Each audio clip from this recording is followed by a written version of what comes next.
ដោយការរបស់សម្ដេចមហាបវរធិបតីហ៊ុនម៉ាណែតនាយករដ្ឋមន្ត្រីនៃព្រះរាជាណាចក្រកម្ពុជាកំពុងធ្វើការផ្សាយផ្ទាល់ចេញពីអគារ The Premier Center សែនសុខអំពីពិធីបិទសន្និបាតប្រចាំឆ្នាំលើកទី2បូកសរុបលទ្ធផលការងារឆ្នាំ2024និងលើកទិសដៅការងារឆ្នាំ2025របស់គ្រួសារសមាគមអង្គការកម្ពុជាក្រោមអធិបតីភាពដ៏ខ្ពង់ខ្ពស់សម្ដេចមហាបវរធិបតីហ៊ុនម៉ាណែតនាយករដ្ឋមន្ត្រីនៃព្រះរាជាណាចក្រកម្ពុជានៅក្នុងឱកាសនៃពិធីបិទសន្និបាតប្រចាំឆ្នាំលើកទី2របស់សមាគមអង្គការកម្ពុជានេះក៏មានការអញ្ជើញចូលរួមផងដែរពីសមាជិកសមាជិកាព្រឹទ្ធសភារដ្ឋសភារាជរដ្ឋាភិបាលលោកអ្នកអង្គការនិងភ្ញៀវកិត្តិយសជាតិអន្តរជាតិយ៉ាងមហោឡារិកហើយវត្តមានដ៏ឧត្តមឧត្តមរបស់សម្ដេចបវរធិបតីនាយករដ្ឋមន្ត្រីនៅក្នុងឱកាសនៃការអញ្ជើញបិទសន្និបាតប្រចាំឆ្នាំលើកទី2បូកសរុបលទ្ធផលការងារឆ្នាំ2024និងលើកទិសដៅការងារឆ្នាំ2025របស់គ្រួសារសមាគមអង្គការកម្ពុជានៅក្នុងឱកាសនេះគឺជាសក្ខីភាពបង្ហាញឲ្យឃើញពីទំនុកចិត្តភាពក៏ដូចជាភាពស្និទ្ធស្នាលរវាងរាជរដ្ឋាភិបាលនិងវិស័យឯកជនដែលបានចូលរួមចំណែកលើកកម្ពស់លើកស្ទួយវិស័យសេដ្ឋកិច្ចជំរុញនិងលើកកម្ពស់សកម្មភាពវិនិយោគនិងសកម្មភាពពាណិជ្ជកម្មនៅក្នុងព្រះរាជាណាចក្រកម្ពុជាហើយលើកពីនេះក៏បង្ហាញឲ្យឃើញផងដែរនៅការទុកចិត្តដ៏មុតមមរបស់រាជរដ្ឋាភិបាលចំពោះវិស័យឯកជនដែលបាននឹងកំពុងចូលរួមចំណែកយ៉ាងសំខាន់ក្នុងការអភិវឌ្ឍវិស័យសេដ្ឋកិច្ចនិងបង្កើតឱកាសការងារជូនបងប្អូនប្រជាពលរដ្ឋពិធីបិទសន្និបាតប្រចាំឆ្នាំលើកទី2បូកសរុបលទ្ធផលការងារឆ្នាំ2024និងលើកទិសដៅការងារឆ្នាំ2025របស់សមាគមអង្គការកម្ពុជារៀបចំឡើងនៅក្នុងពេលនេះគឺបន្ទាប់ពីសមាគមបានប្រារព្ធសន្និបាតរបស់ខ្លួនកាលពីវេលាព្រឹកមិញនេះក្រោមអធិបតីភាពលោកអ្នកអង្គការលីយ៉ុងផាត់ប្រធានសមាគមអង្គការកម្ពុជាហើយនៅក្នុងឱកាសនៃសន្និបាតនោះសមាគមបានវិយតម្លៃខ្ពស់ចំពោះកិច្ចការដែលសមាគមសម្រេចបានក្នុងពេលកន្លងមកដូចជាកិច្ចការសមាជិកភាពកិច្ចការច្បាប់កិច្ចការរដ្ឋបាលនិងហិរញ្ញវត្ថុកិច្ចការទំនាក់ទំនងសាធារណៈអន្តរជាតិនិងធុរកិច្ចកិច្ចការសប្បុរសធម៌និងការងារសង្គម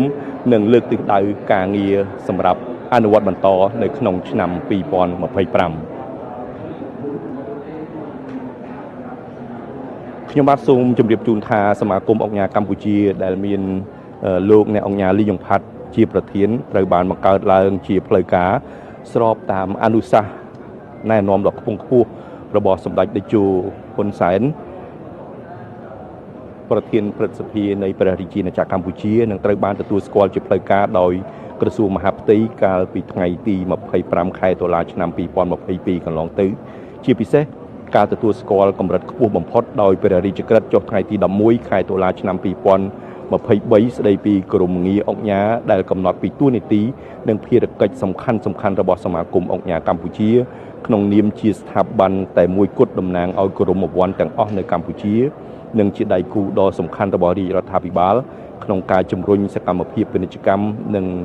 វិនិយោគក្នុងព្រះរាជាណាចក្រកម្ពុជាក្រោមអភិបាលកិច្ចផ្នែកបច្ចេកទេសរបស់ក្រមប្រឹក្សាអភិវឌ្ឍកម្ពុជាហើយការបង្កើតសមាគមអង្គការកម្ពុជានេះក៏អាស្រ័យដោយមើលឃើញពីភាពចាំបាច់មិនអាចខ្វះបាននៃការបង្រួបបង្រួមនិងវិញគ្នាជាធ្លុងមួយដើម្បីបង្កើនប្រជាប្រិយភាពពង្រឹងកេរ្តិ៍ឈ្មោះរឹតចំណងសាមគ្គីភាពមិត្តភាពនិងកិច្ចសហប្រតិបត្តិការឲ្យកាន់តែរឹងមាំស្និទ្ធស្នាលនិងសុខដុមក្នុងរង្វង់មហាគ្រួសារអង្គការកម្ពុជាហើយចំពោះលក្ខខណ្ឌនៃការចូលជាសមាជិកសមាគមអង្គការកម្ពុជាគឺអ្នកទទួលបានក្រមងារអង្គការឬអ្នកអង្គការតាមរយៈព្រះរាជក្រឹត្យដែលប្រោសប្រទានដោយព្រះមហាក្សត្រនៃព្រះរាជាណាចក្រកម្ពុជាអាចដាក់ពាក្យសុំចូលជាសមាជិកសមាគមអង្គការកម្ពុជាបានដោយបំពេញនៅលក្ខខណ្ឌដែលមានចែងក្នុងលក្ខន្តិកៈនិងបទបញ្ជាផ្ទៃក្នុងរបស់សមាគមអង្គការកម្ពុជាបានបញ្ជាក់ថាសម្រាប់ទស្សនវិស័យរបស់សមាគមគឺរក្សានិងលើកកម្ពស់ឧត្តមភាពនៃក្រមងារអង្គការក្នុងការចូលរួមជាមួយរាជរដ្ឋាភិបាលដើម្បីអភិវឌ្ឍសង្គមនិងសេដ្ឋកិច្ចកម្ពុជាឲ្យកាន់តែរីកចម្រើនថែមទៀតហើយជាមួយគ្នានេះបេសកកម្មចម្បងរបស់សមាគមអង្គការកម្ពុជារួមមាន មួយតំណាងឲ្យសម្លេងរួមសកម្មភាពមនុស្សធម៌រួមនិងការរក្សាការពារឧត្តមភាពនៃក្រមងារអង្គញា2រួមគ្នាចូលរួមចំណែកក្នុងសកម្មភាពសង្គមនិងសប្បុរសធម៌នានាដើម្បីបង្កើនកិត្យានុភាពឧត្តមភាពនិងគុណធម៌របស់អង្គញាឲ្យកាន់តែខ្ពង់ខ្ពស់ថែមទៀត3លើកកម្ពស់ការគោរពច្បាប់និងលិខិតបទដ្ឋានគតិយុត្តនានារបស់ព្រះរាជាណាចក្រកម្ពុជា4បង្កើតវេទិកាសិក្ខាសាលានិងកម្មវិធីផ្សេងដើម្បីលើកកម្ពស់ភាពជាដៃគូនៅក្នុងសកម្មភាពពាណិជ្ជកម្មនិងការវិនិយោគនៅក្នុងព្រះរាជាណាចក្រកម្ពុជាហើយបន្ថែមពីលើនេះទៀតសមាគមអង្គញាកម្ពុជាត្រូវបានទទួលស្គាល់ថាជាស្ថាប័នឯកជនតែមួយគត់ដែលតំណាងឲ្យអ្នកមានគោរមងារអង្គញាទាំងអស់នៅកម្ពុជាហើយសមាគមស្ថិតនៅក្រោមអភិបាលកិច្ចផ្នែកបច្ចេកទេសរបស់ក្រមប្រឹក្សាអភិវឌ្ឍកម្ពុជានឹងទទួលស្គាល់សមាគមអង្គញាកម្ពុជាជាដៃគូរបស់រាជរដ្ឋាភិបាលក្នុងការជំរុញលើកកម្ពស់ពាណិជ្ជកម្មនិងវិនិយោគនៅកម្ពុជាហើយគិតត្រឹមថ្ងៃទី31ខែធ្នូឆ្នាំ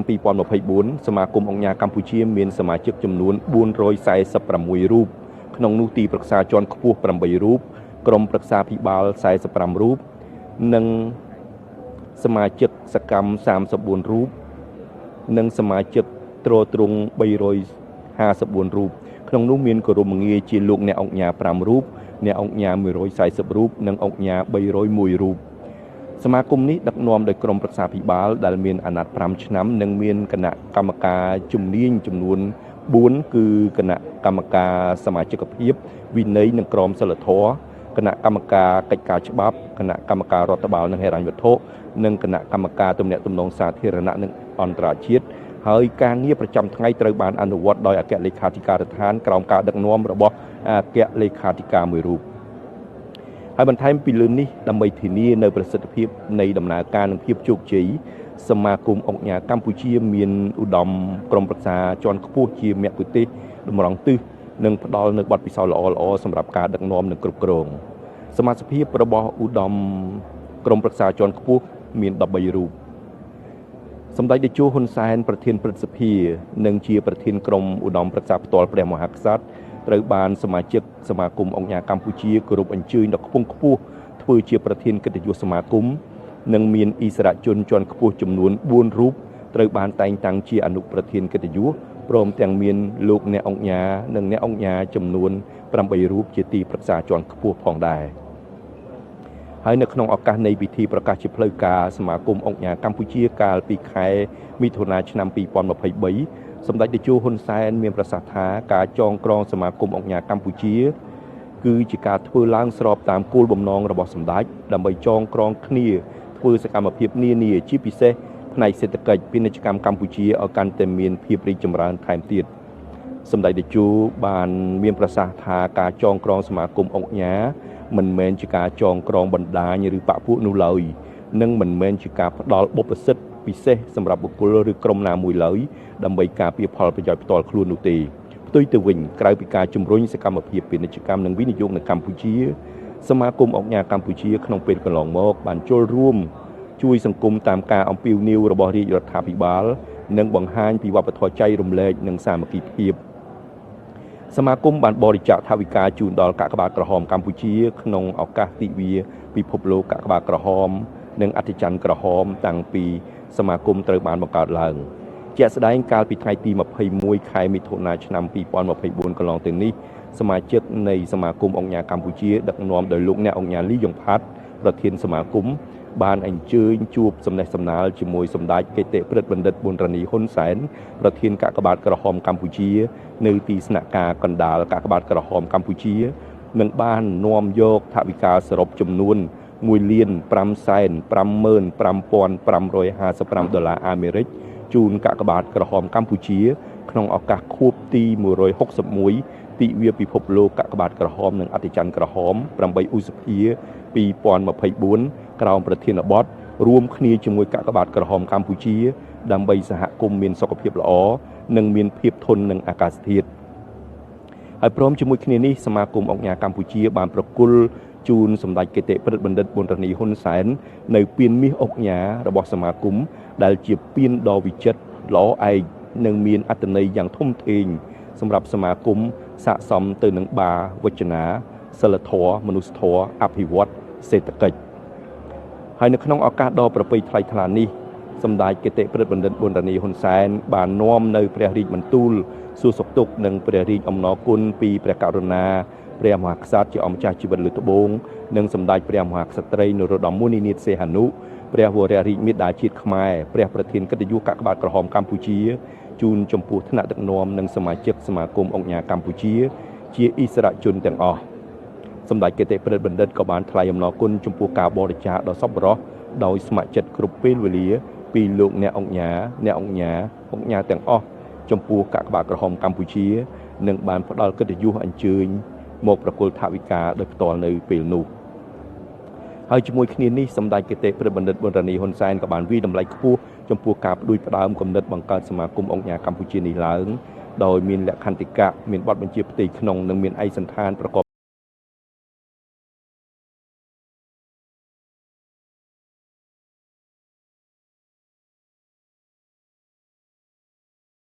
ដោយកិត្តិយសបានចុះបញ្ជីត្រឹមត្រូវនៅក្រសួងមហាផ្ទៃបានសម្ពោធនិងមានព្រះរាជក្រឹត្យទទួលស្គាល់ជាផ្លូវការថាសមាគមអង្គការកម្ពុជាគឺជាដៃគូដ៏សកម្មរបស់រាជរដ្ឋាភិបាលក្នុងការជំរុញសមាគមបាននឹងកំពុងបំពេញការវិនិយោគនៅកម្ពុជាព្រមទាំងសកម្មភាពផ្សេងទៀតដើម្បីប្រយោជន៍ដល់សង្គមជាតិហើយពិតណាស់កន្លងមកសមាគមបានខិតខំប្រឹងប្រែងក្នុងការជំរុញកំណើនសេដ្ឋកិច្ចកំណើនការងារពាណិជ្ជកម្មនិងការវិនិយោគហើយជាមួយគ្នានេះសមាគមបានដើរតួនាទីយ៉ាងសំខាន់ក្នុងវប្បធម៌ចែករំលែកដើម្បីសេចក្តីសុខរបស់ប្រជាជនតាមរយៈព្រះករុណាព្រះមហាក្សត្រជាអម្ចាស់ជីវិតលើត្បូងរាជរដ្ឋាភិបាលនិងកាកបាទក្រហមកម្ពុជាក្នុងនោះបានចូលរួមកសាងនៅសមិទ្ធផលជាច្រើនបម្រើឲ្យសង្គមជាតិចូលរួមក្នុងពេលមានគ្រោះមហន្តរាយទឹកជំនន់រាំងស្ងួតយុទ្ធនាការទប់ស្កាត់ការរីករាលដាលជំងឺ Covid-19 និងក្នុងឧបទ្ទវហេតុផ្សេងហើយទន្ទឹមនឹងនេះសម្ដេចគតិប្រិទ្ធបណ្ឌិតបានជម្រាបជូនសមាជិកសមាជិកាសមាគមអង្គការកម្ពុជាថាវឌ្ឍនភាពនិងសមិទ្ធផលសម្រាប់បានពីមួយឆ្នាំទៅមួយឆ្នាំរបស់កាកបាទក្រហមកម្ពុជាពិតជាបានឆ្លុះបញ្ចាំងពីគុណូបការៈយ៉ាងធំធេងមិនអាចកាត់ថ្លៃបាននៅព្រះរាជកិច្ចគាំទ្រពីព្រះករុណាព្រះមហាក្សត្រនិងសម្ដេចព្រះវររាជមាតាជាតិខ្មែរជាទីគោរពសក្ការៈដ៏ខ្ពង់ខ្ពស់បំផុតពីស្ថាប័នព្រឹទ្ធសភារដ្ឋសភារាជរដ្ឋាភិបាលនិងពីលោកអ្នកអង្គការសប្បុរសជនគ្រប់មជ្ឈដ្ឋានដែលបានរួមកម្លាំងសាមគ្គីភាពលើកកម្ពស់ការចូលរួមអភិវឌ្ឍសេដ្ឋកិច្ចកម្ពុជាប្រកបដោយចីរភាពនិងបរិយាបន្ន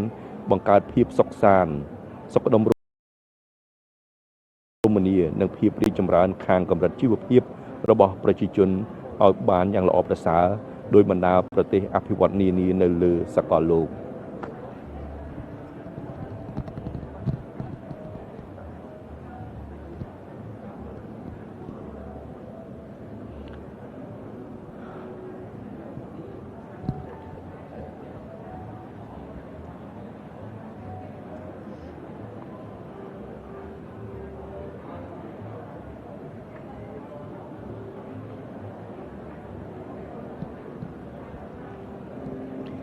ក្រៅពីកាកបាទក្រហមកម្ពុជាសមាគមអង្គការក៏បានចូលរួមក្នុងការងារសង្គមនិងការងារសប្បុរសធម៌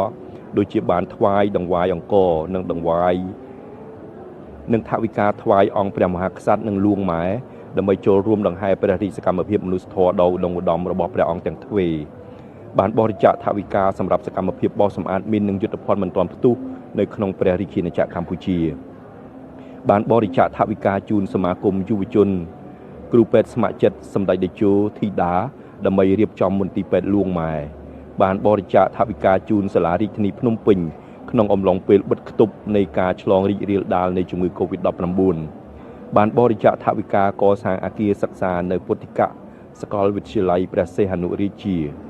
បានបរិច្ចាគថវិកាចូលរួមជួសជុលមហាកុដិសម្ដេចព្រះសង្ឃរាជជួនណាត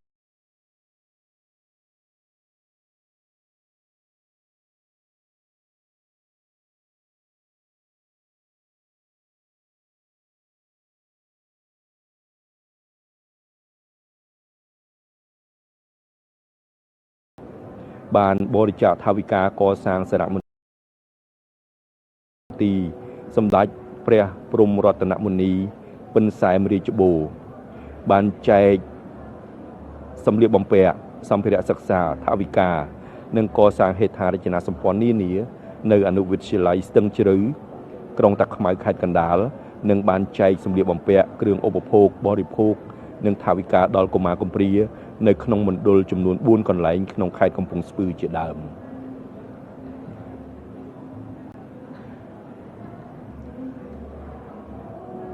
ម្យ៉ាងទៀតការរីកចម្រើនលូតលាស់របស់ជាតិប្រកបដោយធម៌វន្តក្នុងពេលបច្ចុប្បន្ន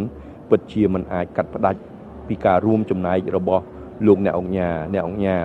និងជនរួមជាតិនោះឡើយនេះជាមោទនភាពដែលសមាគមនេះត្រូវបានបង្កើតឡើងខណៈដែលរាជរដ្ឋាភិបាលកម្ពុជាកំពុងត្រូវការដៃគូសហការជាយុទ្ធសាស្ត្រដើម្បីឈានទៅសម្រេចឲ្យបាននូវចក្ខុវិស័យប្រែក្លាយកម្ពុជាជាប្រទេសមានចំណូលមធ្យមកម្រិតខ្ពស់នៅឆ្នាំ2030និងជាប្រទេសមានចំណូលខ្ពស់នៅឆ្នាំ2050រាជរដ្ឋាភិបាលមានសង្ឃឹមយ៉ាងមុតមាំថាសមាគមអង្គការកម្ពុជានឹងក្លាយជាថ្នាលសាព្រោះនិងជាមូលដ្ឋានគ្រឹះនៃបណ្ដាញទំនាក់ទំនងសហការដៃគូធុរកិច្ចនិងវិនិយោគធំនៅកម្ពុជាព្រមទាំងជាដៃគូពុំអាចខ្វះបានរបស់រាជរដ្ឋាភិបាលក្នុងការបង្កើនតួនាទីរបស់កម្ពុជាឲ្យកាន់តែខ្ពស់លើឆាកពាណិជ្ជកម្មតំបន់និងសកលលោកហើយជាមួយគ្នានេះក្នុងរយៈពេលជាង2ទសវត្សរ៍ចុងក្រោយនេះមុនការឆ្លងរាលដាលនៃជំងឺ Covid-19 កម្ពុជាសម្រេចបានអត្រាកំណើនជាង 7% ក្នុងមួយឆ្នាំដែលការនេះបានធ្វើឲ្យកម្ពុជាផ្លាស់ប្ដូរឋានៈពីប្រទេសមានការអភិវឌ្ឍតិចតួចទៅជាប្រទេសដែលមានចំណូលមធ្យមកម្រិតទាបនៅឆ្នាំ2015ជាមួយសមិទ្ធផលដ៏ត្រចះត្រចង់នេះរាជរដ្ឋាភិបាលបានកំណត់ចក្ខុវិស័យក្នុងការប្រែក្លាយកម្ពុជាជាប្រទេសដែលមានចំណូលមធ្យមកម្រិតខ្ពស់នៅឆ្នាំ2030និងជាប្រទេសដែលមានចំណូលខ្ពស់នៅឆ្នាំ2050ហើយក្នុងបរិយាកាសដែលពិភពលោកបាននឹងកំពុងប្រឈមនឹងភាពមិនប្រកបប្រជាខ្ពស់ជាសកលដែលកើតចេញពីការធ្លាក់ចុះនៃសេដ្ឋកិច្ចការកើនឡើងនៃកម្ដៅភូមិសាស្ត្រនយោបាយការគាំពៀនិយមលើផ្នែកពាណិជ្ជកម្មការប្រែប្រួលអាកាសធាតុសង្គ្រាមនិងចំនួនប្រដាប់អាវុធនោះបាននាំឲ្យមានការធ្លាក់ចុះ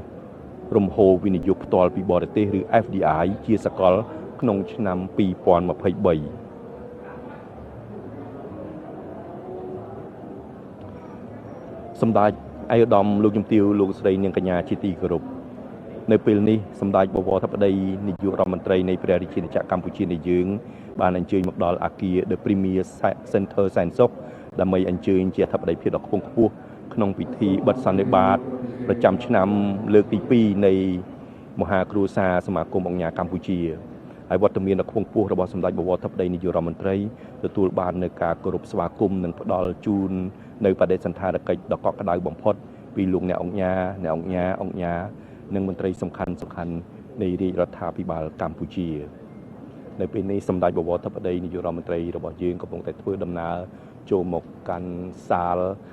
ប្រារព្ធពិធីបិទសន្និបាតប្រចាំឆ្នាំលើកទី2របស់គ្រួសារសមាគមអង្គការកម្ពុជាវត្តមានដ៏ខ្ពង់ខ្ពស់របស់សម្ដេចបវរធិបតីនាយករដ្ឋមន្ត្រីទទួលបាននៅ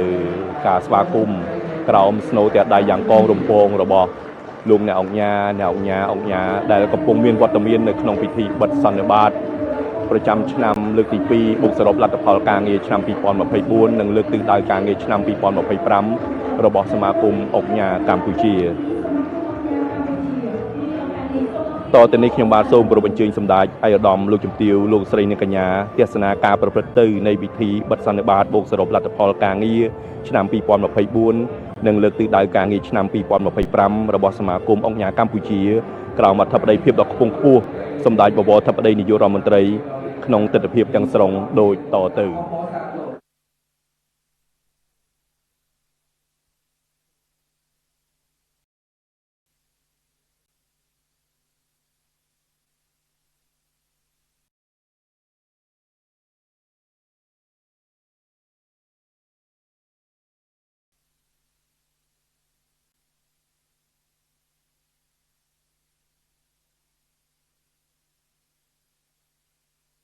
ទី សូមគោរពសម្ដេចមហាបវរធិបតីហ៊ុនម៉ាណែត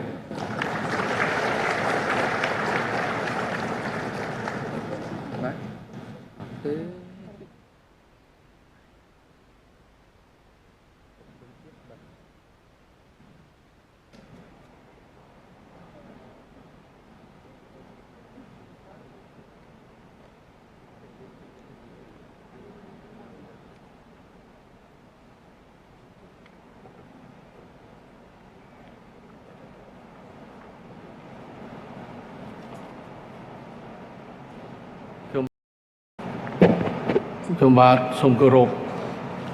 សម្ដេចមហាបវរធិបតីហ៊ុនម៉ាណែតនាយករដ្ឋមន្ត្រីនៃព្រះរាជាណាចក្រកម្ពុជាជាទីគោរពដ៏ពងពោះបំផុតសូមគោរពឯកឧត្តមលោកជំទាវឧបនាយករដ្ឋមន្ត្រីទេរដ្ឋមន្ត្រីជាទីគោរពដ៏ពងពោះសូមគោរពឯកឧត្តមលោកជំទាវលោកអ្នកអង្គញាព្រមទាំងសមាជិកសមាធិការនៃអង្គសន្និបាតទាំងមូលជាទីគោរពរាប់អានថ្ងៃនេះទិវាដ៏មហានខណ្ឌរដ្ឋពិសេសបំផុត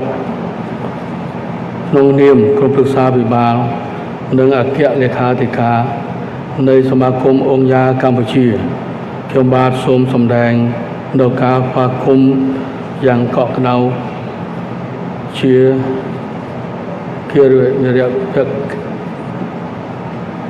វិរៈភក្តីភាពដ៏ស្មោះស្ម័គ្រចំពោះវត្តមានដ៏ឧត្តមឧត្តមសម្ដេចមហាបវរធិបតីហ៊ុនម៉ាណែតនាយករដ្ឋមន្ត្រីនៃព្រះរាជាណាចក្រកម្ពុជាដែលបានចំណាយពេលវេលាដ៏មានតម្លៃអញ្ជើញជាអធិបតីដ៏ពងពោះបំផុតក្នុងពិធីបិទសន្និបាតប្រចាំឆ្នាំបូកសរុបលទ្ធផលការងារឆ្នាំ2024និងលើកទិសដៅផែនការឆ្នាំ2025របស់សមាគមអង្គការកម្ពុជាដ៏មានសារៈសំខាន់នាពេលនេះក្នុងឱកាសនេះខ្ញុំក៏សូមសម្ដែងនៅការស្វាគមន៍យ៉ាងកក់ក្ដៅនិងសូមថ្លែងអំណរគុណយ៉ាងជ្រាលជ្រៅចំពោះវត្តមានរបស់ឯកឧត្តមលោកជំទាវលោកអ្នកអង្គញាសមាជិកសមាធិការនៃអង្គសន្និបាតទាំងមូលនាពេលចំណាយដែលមានពេលចំណាយពេលវេលាដ៏មានតម្លៃអញ្ជើញចូលរួមក្នុងពិធីនេះយ៉ាងឲ្យអង្គសន្និបាតប្រព្រឹត្តទៅកាន់តែមានខ្លឹមសារនិងឧរារិកយ៉ាងក្រៃលែង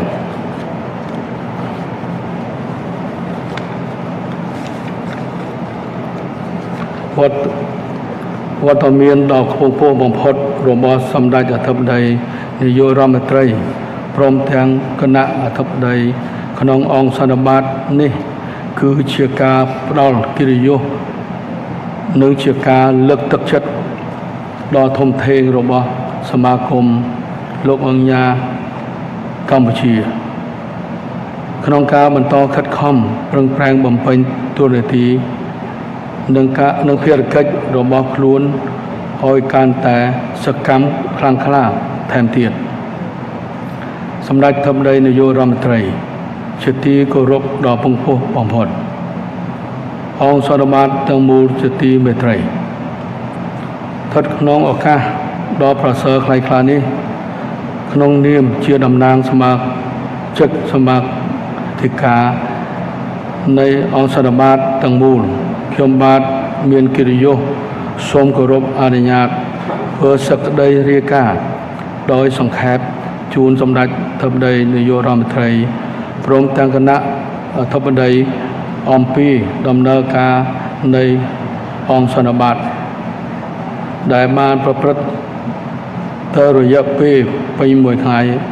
ដោយចែកចេញជាពីរវគ្គដូចតទៅពេលព្រឹកមានបទបង្ហាញចំនួន2គឺរបាយការណ៍ក្តីពីសមិទ្ធផល ការងារប្រចាំឆ្នាំ2024និងរបាយការណ៍ហិរញ្ញវត្ថុក៏ដូចជាបទបង្ហាញក្តីពីលក្ខន្តិកៈនិងបទបញ្ជាទីក្នុងរបស់សមាគមព្រមទាំងសកម្មភាពសំណួរចម្លើយនាលពេលរសៀលបទបង្ហាញក្តីពីទិសដៅផែនការងារអតិថិភាពឆ្នាំ2025រួមជាមួយនឹងពិធីបិទសន្និបាតដែលកំពុងប្រព្រឹត្តទៅក្រុមអធិបតីភាពដ៏ពងពោះបំផុតរបស់សម្ដេចអធិបតីនាយករដ្ឋមន្ត្រីទន្ទឹមនឹងនេះនឹងអបអរសាទរសន្និបាតប្រចាំឆ្នាំនាពេលរយៈនេះសមាគមបានរៀបចំពិធីពិសាភោជនាអាហារសាមគ្គីនៃគ្រួសារសមាគមអង្គការកម្ពុជាក្រុមអធិបតីភាពដ៏ពងពោះបំផុតរបស់សម្ដេចអគ្គមហាសេនាបតីតេជោហ៊ុនសែនប្រមុខរដ្ឋស្ដីទីនៃព្រះរាជាណាចក្រកម្ពុជាដោយឡែកចំពោះសមិទ្ធផលសំខាន់ដែលសមាគមសម្រេចបាននឹងទិសដៅជាអតិភិបចំនួន10ចំណុចដែលត្រូវអនុវត្តបន្តឆ្នាំ2025សមាគម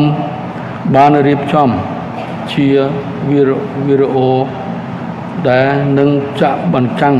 ជូនក្នុងពិធីពិសាភោជនាអាហារសាមគ្គីនៃគ្រួសារសមាគមអង្គការកម្ពុជានាពេលរងានេះ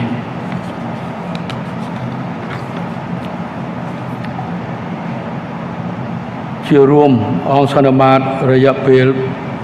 ពេញមួយថ្ងៃនេះបានប្រព្រឹត្តទៅដោយរលូនស្របតាមកម្មវិធីដែលបានកំណត់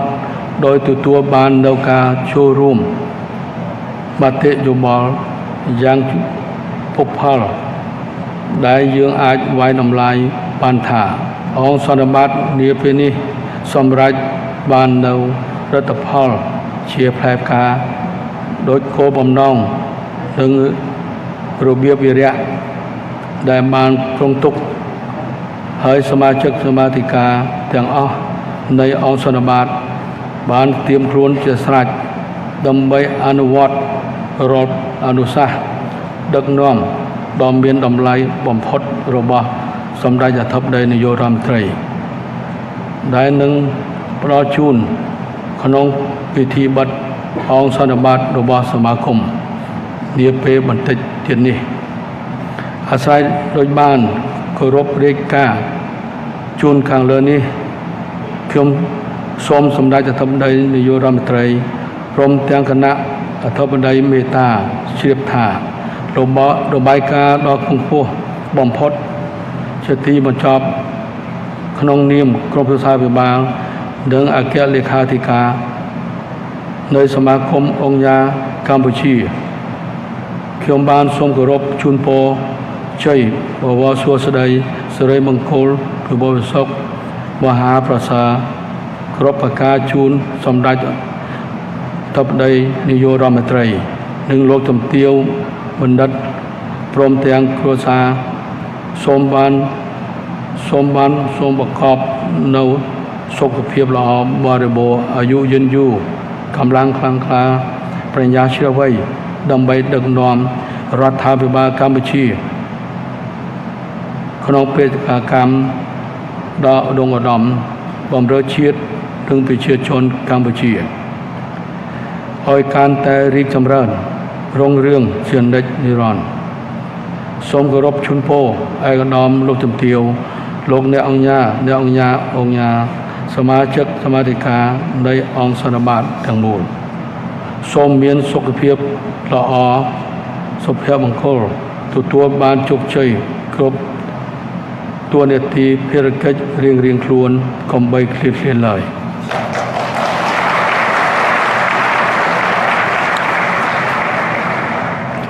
ដោយសេចក្តីគោរពដ៏ពងពោះបំផុតនាឱកាសដ៏វិសេសវិសាលនេះ ក្នុងនាមជាតំណាងសមាជិកសមាធិការនៃអង្គសន្និបាតទាំងមូលខ្ញុំបាទមានកិត្តិយសសូមគោរពអនុញ្ញាតសម្ដេចមហាបវរធិបតីហ៊ុនម៉ាណែតនាយករដ្ឋមន្ត្រីនៃព្រះរាជាណាចក្រកម្ពុជាមេត្តាផ្ដល់កិត្តិយសអញ្ជើញមានមតិសំណះសំណាលនិងផ្ដល់អនុសាសន៍ដឹកនាំដ៏ពងពោះបំផុតសូមគោរពអញ្ជើញ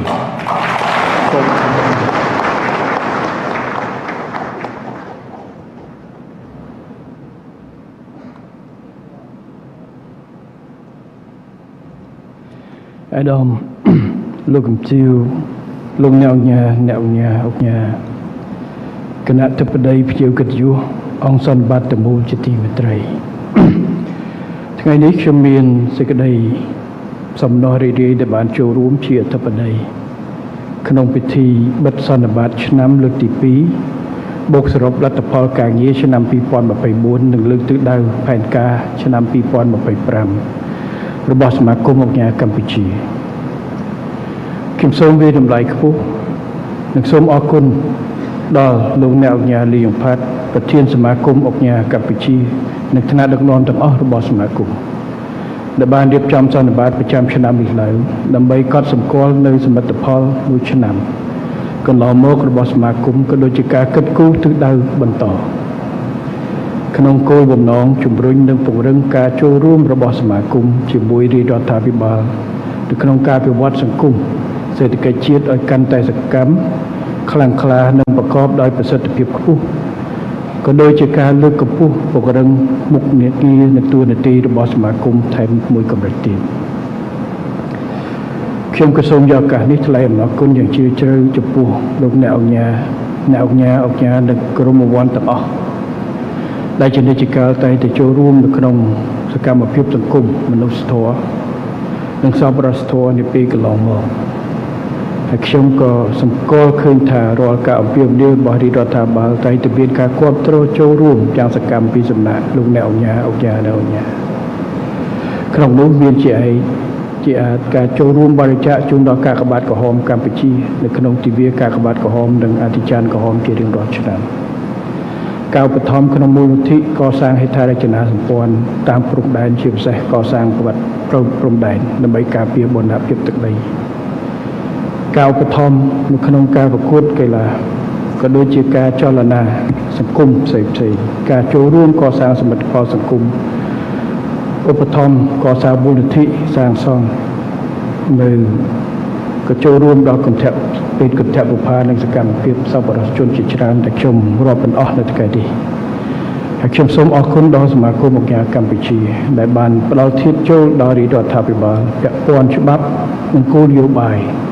និងក្របខ័ណ្ឌធាតុចូលដល់រាជរដ្ឋាភិបាលពាក់ព័ន្ធនឹងច្បាប់និងគោលនយោបាយនិងក្របខ័ណ្ឌយុទ្ធសាស្ត្រដោយជាការរៀបចំនៅបទដ្ឋានគតិយុត្តពាក់ព័ន្ធនឹងក្រមងារអង្គការជាដើម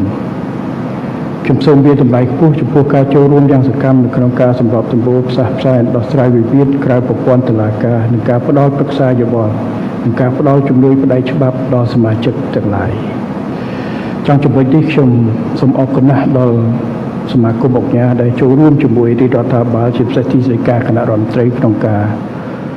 រៀបចំនៅក្របខ័ណ្ឌគតិយុត្តមូលហេតុអីបានជាយើងត្រូវរៀបចំយើងសូមរំលឹកឡើងថាក្រមងារអង្គការគឺផ្ដល់ជូនអ្នកដែលមានគុណសម្បត្តិស្នាដៃគុណបំណាច់នៅក្នុងការចូលរួមអភិវឌ្ឍកសាងជាតិហើយរៀបចំតាំងពីឆ្នាំ 1995 មកយើងមានរយៈពេលយូរកិច្ចការទាំងអស់នេះក្រមអវ័នទាំងអស់គឺជាអ្នកដែលមានស្នាដៃមានកិច្ចការពីរលក្ខណៈទី1គឺអ្នកជោគជ័យដែលខិតខំបានពីការតស៊ូនៅក្នុងការទទួលជោគជ័យខ្លួនឯងយើងអាចនិយាយបានថា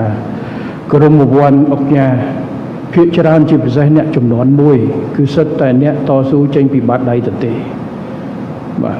ប៉ុន្តែយើងមានក្រមអវ័នអង្គការមួយចំនួនដែលជាអ្នកចំនួន2ជាកូន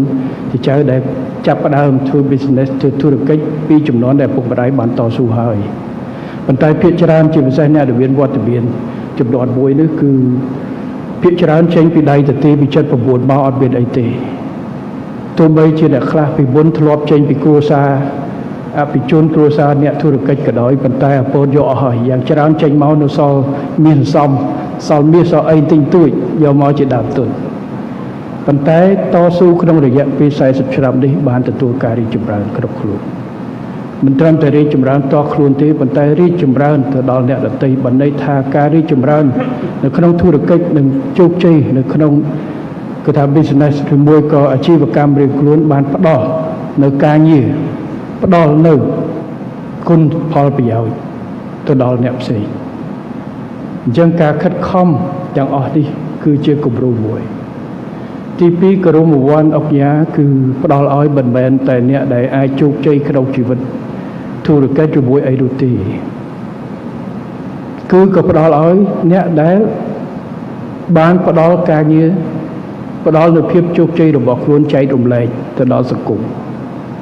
តាមរយៈការចូលរួមការកសាងសមិទ្ធផលសង្គមផ្សេងៗកសាងវត្តអារាមកសាងចូលរួមនៅក្នុងការងារព្រះធម៌និងកសាងជួយដល់អ្នកដទៃជាច្រើននេះហើយគឺជាគុណសម្បត្តិហើយការរៀបចំនៅគោរពវិងាអុកញ៉ាគឺជាការផ្ដល់នៅឱកាសដើម្បីជាការ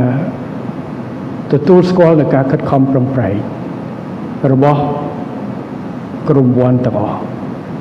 ជាការងារស្ម័គ្រចិត្តអត់មានការប្រខិតប្រខំទេប៉ុន្តែមានអ្នកដែលទទួលជោគជ័យដូចគ្នាអ្នកដែលខិតខំហើយក៏គាត់បានចូលរួមសង្គមជាច្រើនតែក៏គាត់អត់ស្នើសុំគោរពវិងាដែរប៉ុន្តែសិតតែអ្នកចេញតស៊ូពីបាតដៃទទេនឹងការចូលរួមចំណែកក្នុងការកសាងប្រទេសការឆ្លើយតបទៅនឹងការអំពាវនាវរបស់រាជរដ្ឋាភិបាលដែលខ្ញុំបានរៀបរាប់បាញ់មិញ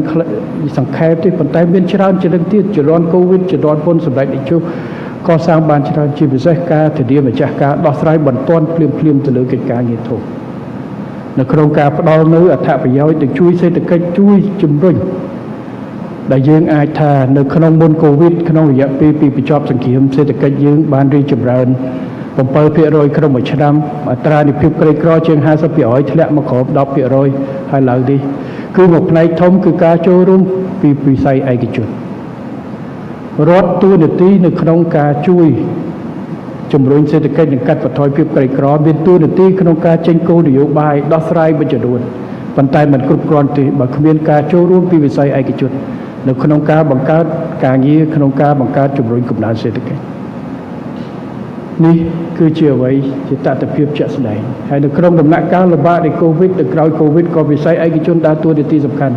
ក្នុងការធានានូវលំនឹងសេដ្ឋកិច្ចទប់កុំឲ្យសេដ្ឋកិច្ចយើងធ្លាក់ចុះហើយដួលរលំជាបន្តិចម្ដ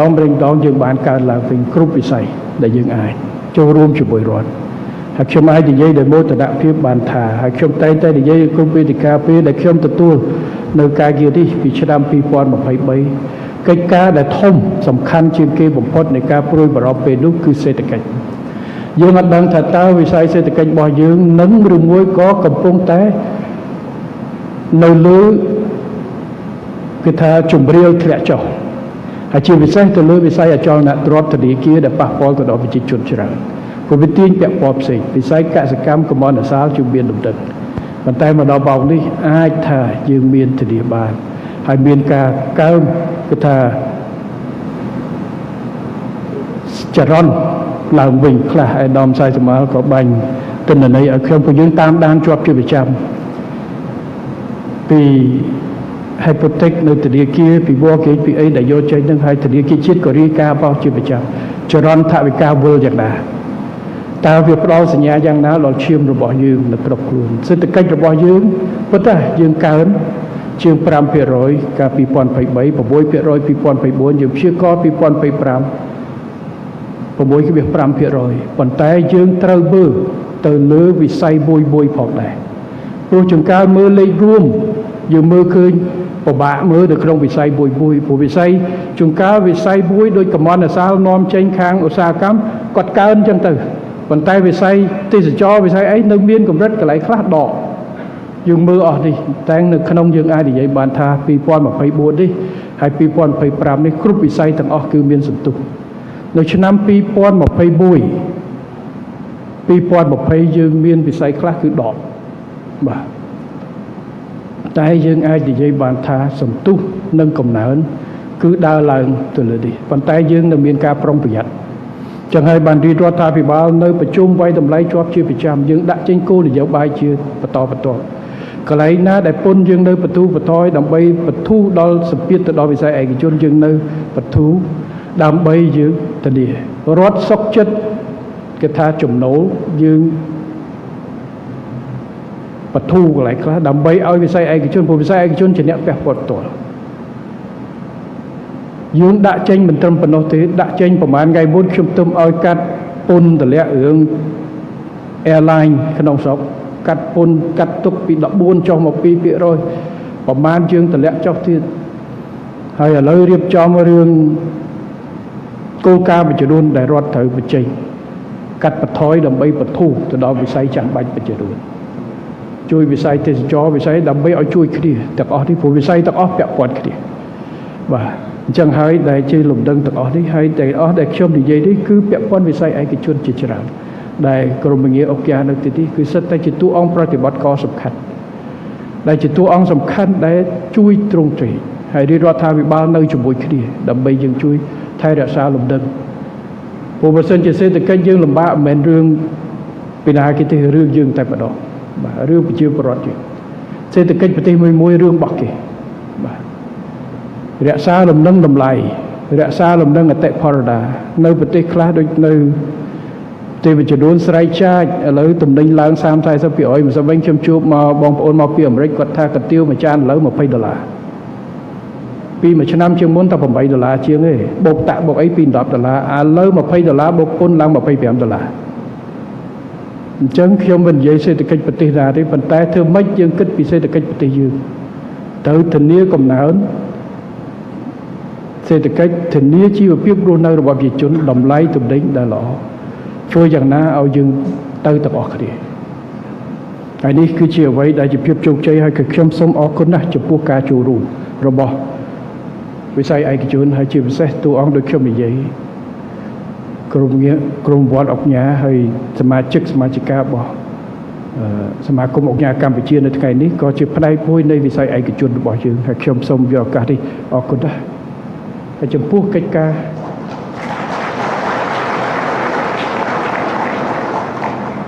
ហើយកិច្ចការទាំងអស់នេះគឺ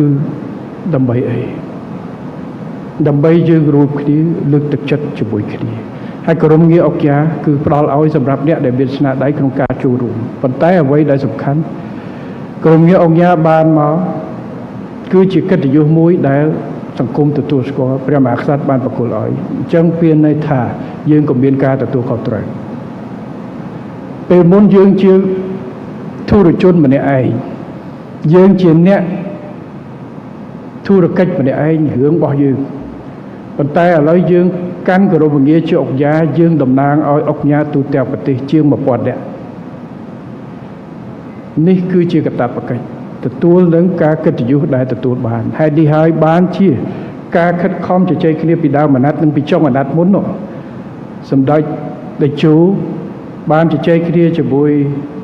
គិតគូរជាមួយកាលនោះក៏មានជួបជាមួយនឹងខាង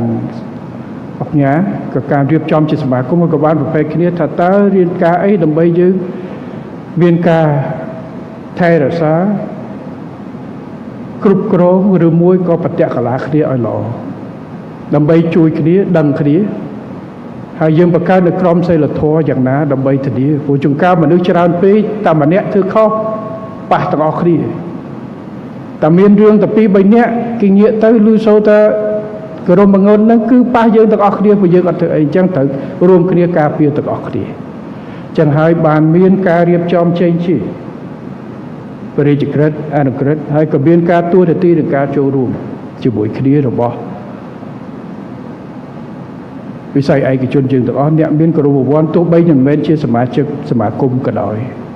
ក៏សិតតែជាអ្នកនៅក្នុងចង្កោមនៃការទទួលខុសត្រូវនិងការផ្ដោះជាតួអង្គដែលមានលក្ខណៈសម្បត្តិទីតួអង្គដែលបានធ្វើស្នាដៃច្រើនជូនដល់សង្គមហើយយើងក៏ត្រូវរួមគ្នាដើម្បីថែរក្សាទាំងអស់នេះ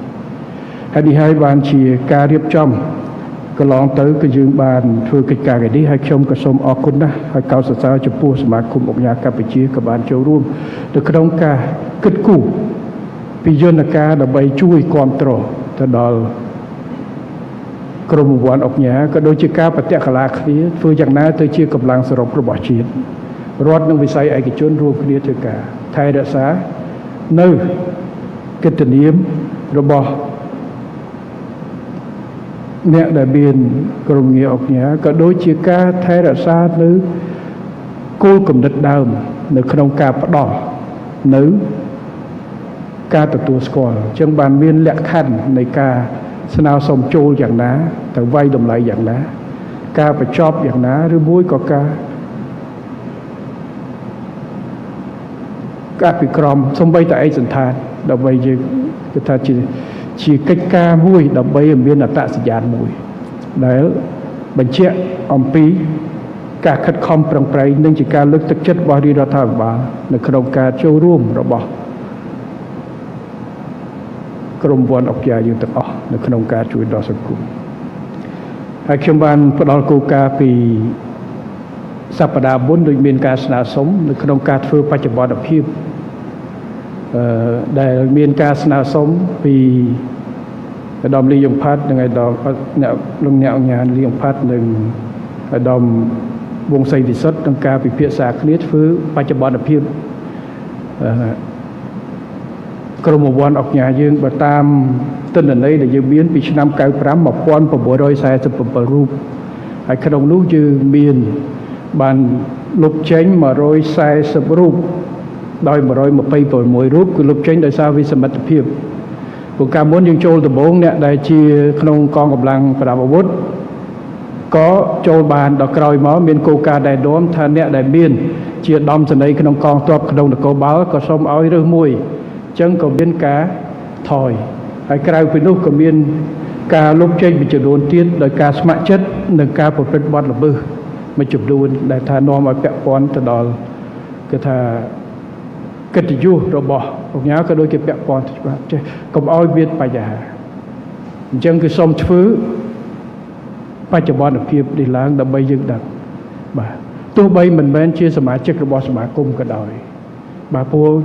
ចូលជាសមាគមគឺជាការស្ម័គ្រចិត្តចូលជាអង្គការក៏ជាការស្ម័គ្រចិត្តព្រោះដូចនិយាយចឹងគឺថាអ្នកដែលមានលក្ខណៈសម្បត្តិគ្រប់គ្រាន់គឺអាចស្នើសុំហើយទទួលការវិតម្លៃបាទអញ្ចឹងមានបងប្អូនមួយចំនួនទៀតក៏គាត់មានស្នាដៃប៉ុន្តែគាត់ថាអត់ទាន់ចូលអ្នកខ្លះគាត់ចង់ថាឥឡូវគាត់ចង់ប្រាប់ចូលក៏មានការវិតម្លៃឥឡូវយើងមានយន្តការមានកិច្ចការងារវិចិត្រអញ្ចឹងកិច្ចការទាំងអស់នេះគឺធ្វើឡើងមិនមែនដើម្បីការគ្រប់គ្រងគៀបសង្កត់ទេប៉ុន្តែដើម្បីរួមគ្នាដើម្បីថែរក្សានៅអភិក្រមក៏ដូចជាការសាមគ្គីឯកភាពគ្នាក្នុងនាមជាជាតិមួយវិស័យឯកជនទាំងរដ្ឋបាទទាំងអស់នេះគឺជាអ្វីដែលខ្ញុំសូមអរគុណណាស់ចំពោះសមាគមអង្គការដែលបានធ្វើកិច្ចការងារចូលរួមជាមួយនឹងរាជរដ្ឋាភិបាលនៅក្នុងការគិតគូរទៅលើជ្រុកនេះហើយជាពិសេសការបដិបដាលការណែនាំនៅការអនុវត្តផ្សេងរួមទាំងអភិក្រមក្រមសីលធម៌ក៏ដូចជាការគ្រប់គ្រងផ្សេងនៅក្នុងការប្រតិបត្តិនេះហើយគឺជាតួអង្គព្រោះក្រុមអ្នកមានក្រមវ័នអង្គការសិតតែក្នុងលំដាប់ជាអ្នកដឹកនាំនៅក្នុងវិស័យឯកជនអញ្ចឹងអ្នកដឹកនាំវិស័យឯកជនត្រូវមានការទទួលខុសត្រូវប្រកាន់ក្រមសីលធម៌មួយតាមគំរូជាគំរូហើយនេះហើយដែលយើងធ្វើកិច្ចការបែបនេះហើយខ្ញុំគិតថាទាំងអស់នេះគឺសិតតែជាការផ្ដល់អត្ថប្រយោជន៍បន្ថែមនៅក្នុងការពង្រឹងសាមគ្គីគ្នាក៏ដោយការជួយដល់គ្នាទៅវិញទៅមកចំពោះហើយខ្ញុំក៏សូមអរគុណដែរក្នុងសង្កត់សម្គាល់ក្នុងសមិទ្ធផលមួយឆ្នាំជាងនេះសមាគមអង្គការក៏ពិតជាបានឆ្លើយតបទៅនឹងភារកិច្ចស្នូលរបស់សមាគមដែលនោះគឺជាការចូលរួមក្នុងការអភិវឌ្ឍសង្គមសេដ្ឋកិច្ចតាមរយៈការបង្កើនសេដ្ឋកិច្ចកិច្ចការងារបង្កើតលើកកម្ពស់និងជាពលរដ្ឋ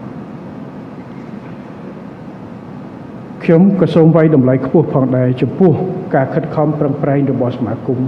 នៅក្នុងការកសាងទំនាក់ទំនងជាមួយបណ្ដាស្ថាប័នអន្តរជាតិនិងការ អមដំណើររូបខ្ញុំក៏ដូចជាថ្នាក់ដឹកនាំរាជរដ្ឋាភិបាលនៅក្នុងទស្សនកិច្ចក្រៅប្រទេសដើម្បីពង្រឹងនិងពង្រីកទំនាក់ទំនងនិងកិច្ចសហប្រតិបត្តិការ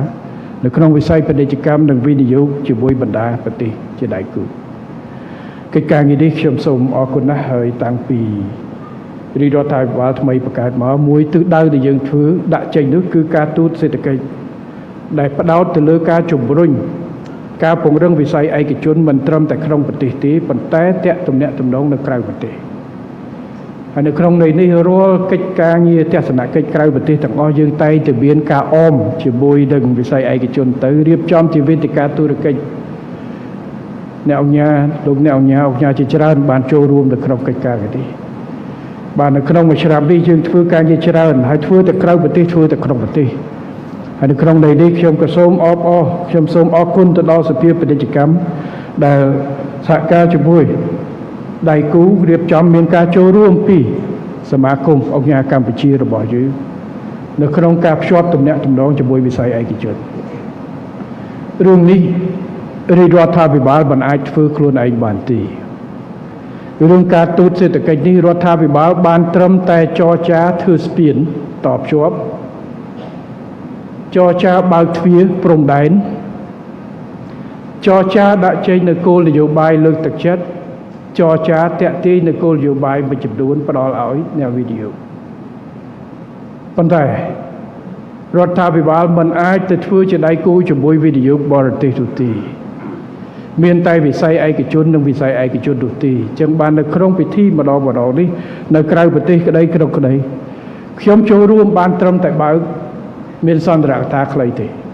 ប៉ុន្តែវិស័យឯកជនគឺជាអ្នកឆ្លើយឆ្លងជាមួយវិស័យឯកជននៅតាមបណ្ដាប្រទេសទាំងនោះរួមទាំងការផ្គូផ្គងគ្នារវាងក្រុមហ៊ុននិងក្រុមហ៊ុនបានតិចបានច្រើននេះហើយគឺជាចរន្តដែលធ្វើបើសិនជាខ្ញុំទៅគ្រាន់តែឡើងនិយាយចប់មនុស្សចេញអស់អត់មានពីណាទៅតាក់ផ្ទាល់ទេអត់មានពីណាទេព្រោះយើងរស់នៅក្នុងប្រទេសនៅក្នុងតំបន់និងក្នុងពិភពលោកដែលប្រទេសទាំងអស់ប្រកួតគ្នាប្រទេសជិតខាងយើងក៏ប្រកួតដែរថៃគាត់ធ្វើយុទ្ធនាការខ្លាំងវៀតណាមក៏ធ្វើយុទ្ធនាការខ្លាំងឡាវធ្វើយុទ្ធនាការខ្លាំងភូមាពីមុនក៏ចឹងប៉ុន្តែគ្រាន់ដល់សង្គ្រាមទៅលឿងលំបាកឥណ្ឌាក៏យុទ្ធនាការតាក់ទាញវិនិយោគខ្លាំងប្រទេសធំក៏នៅតែធ្វើបាទអញ្ចឹងយើងក៏ត្រូវតែធ្វើហើយត្រូវប្រើកម្លាំងសរុបទើបតាក់ទាញបានបណ្ដៃធ្វើម៉េចវិស័យឯកជនគេជឿឯកជនគ្នាគេវិស័យឯកជនអត់អាចយល់និយាយគាត់ពេលខ្លះនិយាយចង់វិនិយោគអីគាត់ទៅនិយាយមួយមន្ត្រីជំនាញរបស់យើងអាចដឹងពីគោលនយោបាយប៉ុន្តែបើយល់គ្នាអំពីលក្ខខណ្ឌនៃការវិនិយោគឬមួយក៏ថារកចំណេញយ៉ាងម៉េចលក្ខខណ្ឌនេះយ៉ាងម៉េចតនិយាយមួយវិស័យឯកជនខ្លួនឯងទី2វិស័យឯកជនយើងគឺជាដៃគូសំខាន់ពេលខ្លះវិនិយោគមួយចូលទៅក្នុងប្រទេសថ្មីគេតែងតែរកដៃគូក្នុងស្រុកដើម្បីធានានូវភាពជឿជាក់ពួកគេអត់ដឹងថាយ៉ាងណាហើយនេះហើយបានជាកន្លងទៅយើងមានការចុះ MOU ពេលដែលខ្ញុំទៅក្រោយពីវេទិកាហើយមានចុះ MOU រៀងក្រុមហ៊ុននិងក្រុមហ៊ុនចាប់ដៃគ្នាហើយបន្តការងារធ្វើ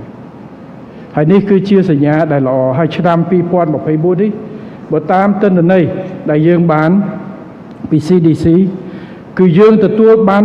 414គម្រោងបានន័យថាអនុម័ត414គម្រោងស្មើនឹងទឹកប្រាក់ជាង 6,000 លាននៅគម្រោងដែលបានស្នើសុំនឹងទទួលបានការអនុម័តនៅក្នុងការវិនិយោគនៅកម្ពុជា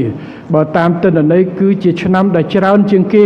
មិនដែលមានឆ្នាំណាតាំងពីមុនមកដែលក្នុងមួយឆ្នាំបានជាង400គម្រោងនេះទេបានន័យថាបំបែកឯកតកម្មក្នុង CDC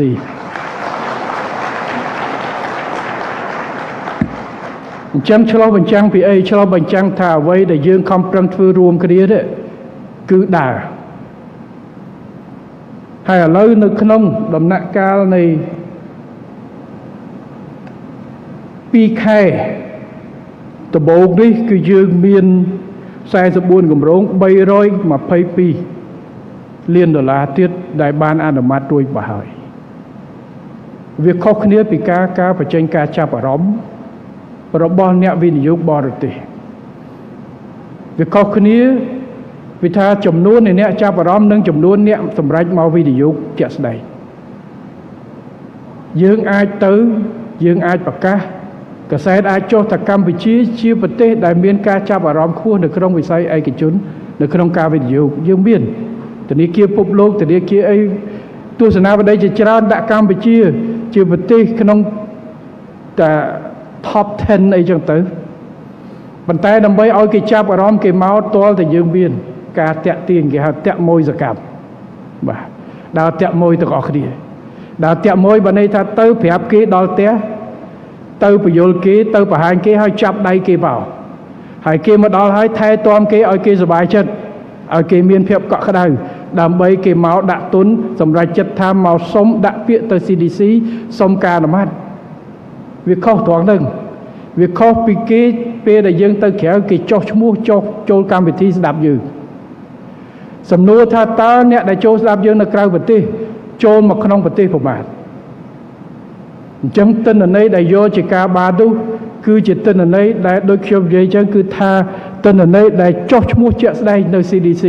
ហើយបានអនុម័តគម្រោងនេះជាស្វ័យប្រវត្តិបើន័យថាជាឯកភាពក្រោយបំពេញលក្ខខណ្ឌទាំងអស់ដែលមានហើយនេះហើយបានបញ្ជាក់ថានៅឆ្នាំ2024នេះការចាប់អារម្មណ៍ក៏កើនប៉ុន្តែការសម្រេចចិត្តមកនៅក្នុងការស្វែងរកឱកាសវិនិយោគនៅកម្ពុជាដោយបានដាក់ពាក្យនិងស្នើសុំបំពេញលក្ខខណ្ឌនៅ CDC បានកើនហើយមិនកើនធម្មតាកើនរហូតទៅដល់ថាយើងបំបែកឯកតកម្មដែលពីមុនយើងមិនដែលមានលើសពី400គម្រោងតែឆ្នាំទៅបាន414គម្រោង 6000 លានជាងប៉ុន្នេះមិនទាន់សប្បាយចិត្តគ្រប់ទេនៅតែមានចង់បានកាន់តែច្រើនហើយយើងសង្ឃឹមថាឆ្នាំ2025នេះយើងកាន់តែច្រើនហើយនេះហើយបានរាជរដ្ឋាភិបាលនៅតែបន្តយើងបញ្ជូនក្រមការងារទាំងក្រសួងទាំងវិស័យឯកជនផ្សេងៗទេសចរទៅធ្វើ show ទៅធ្វើពិព័រណ៍នៅក្រៅប្រទេសគ្រប់វិស័យទាំងអស់ក្រុមដឹកនាំដោយអាដាមឧបនាយករដ្ឋមន្ត្រីសុនចន្ទថុលដើរទៅផ្សព្វផ្សាយបន្ថែមទៀតមានសមាជិកពីបាទសមាគមអង្គការក៏ទៅចូលរួមដើម្បីយើងទៅភ្ជាប់ទាញមកបន្ថែមទៀតហើយពីអាទិត្យមុននេះមានដូចប្រហែលអាទិត្យនេះមានក្រុមវិនិយោគមកពីកូរ៉េមកពីជប៉ុនមកពីអីដើម្បីមកសិក្សាបន្ថែមទៀតស្វែងយល់បន្ថែមទៀតបាទមួយចំនួនគេមកគេបានវិនិយោគចឹងយើងទាញមកថ្មីរហូតបាទដើម្បីធ្វើយ៉ាងណាហើយនៅក្នុងប្រទេសយើងក៏ខិតខំកែសម្រួលគោលការណ៍របស់យើងច្រើនដែរនីតិវិធីកយនីតិវិធីពន្ធដារ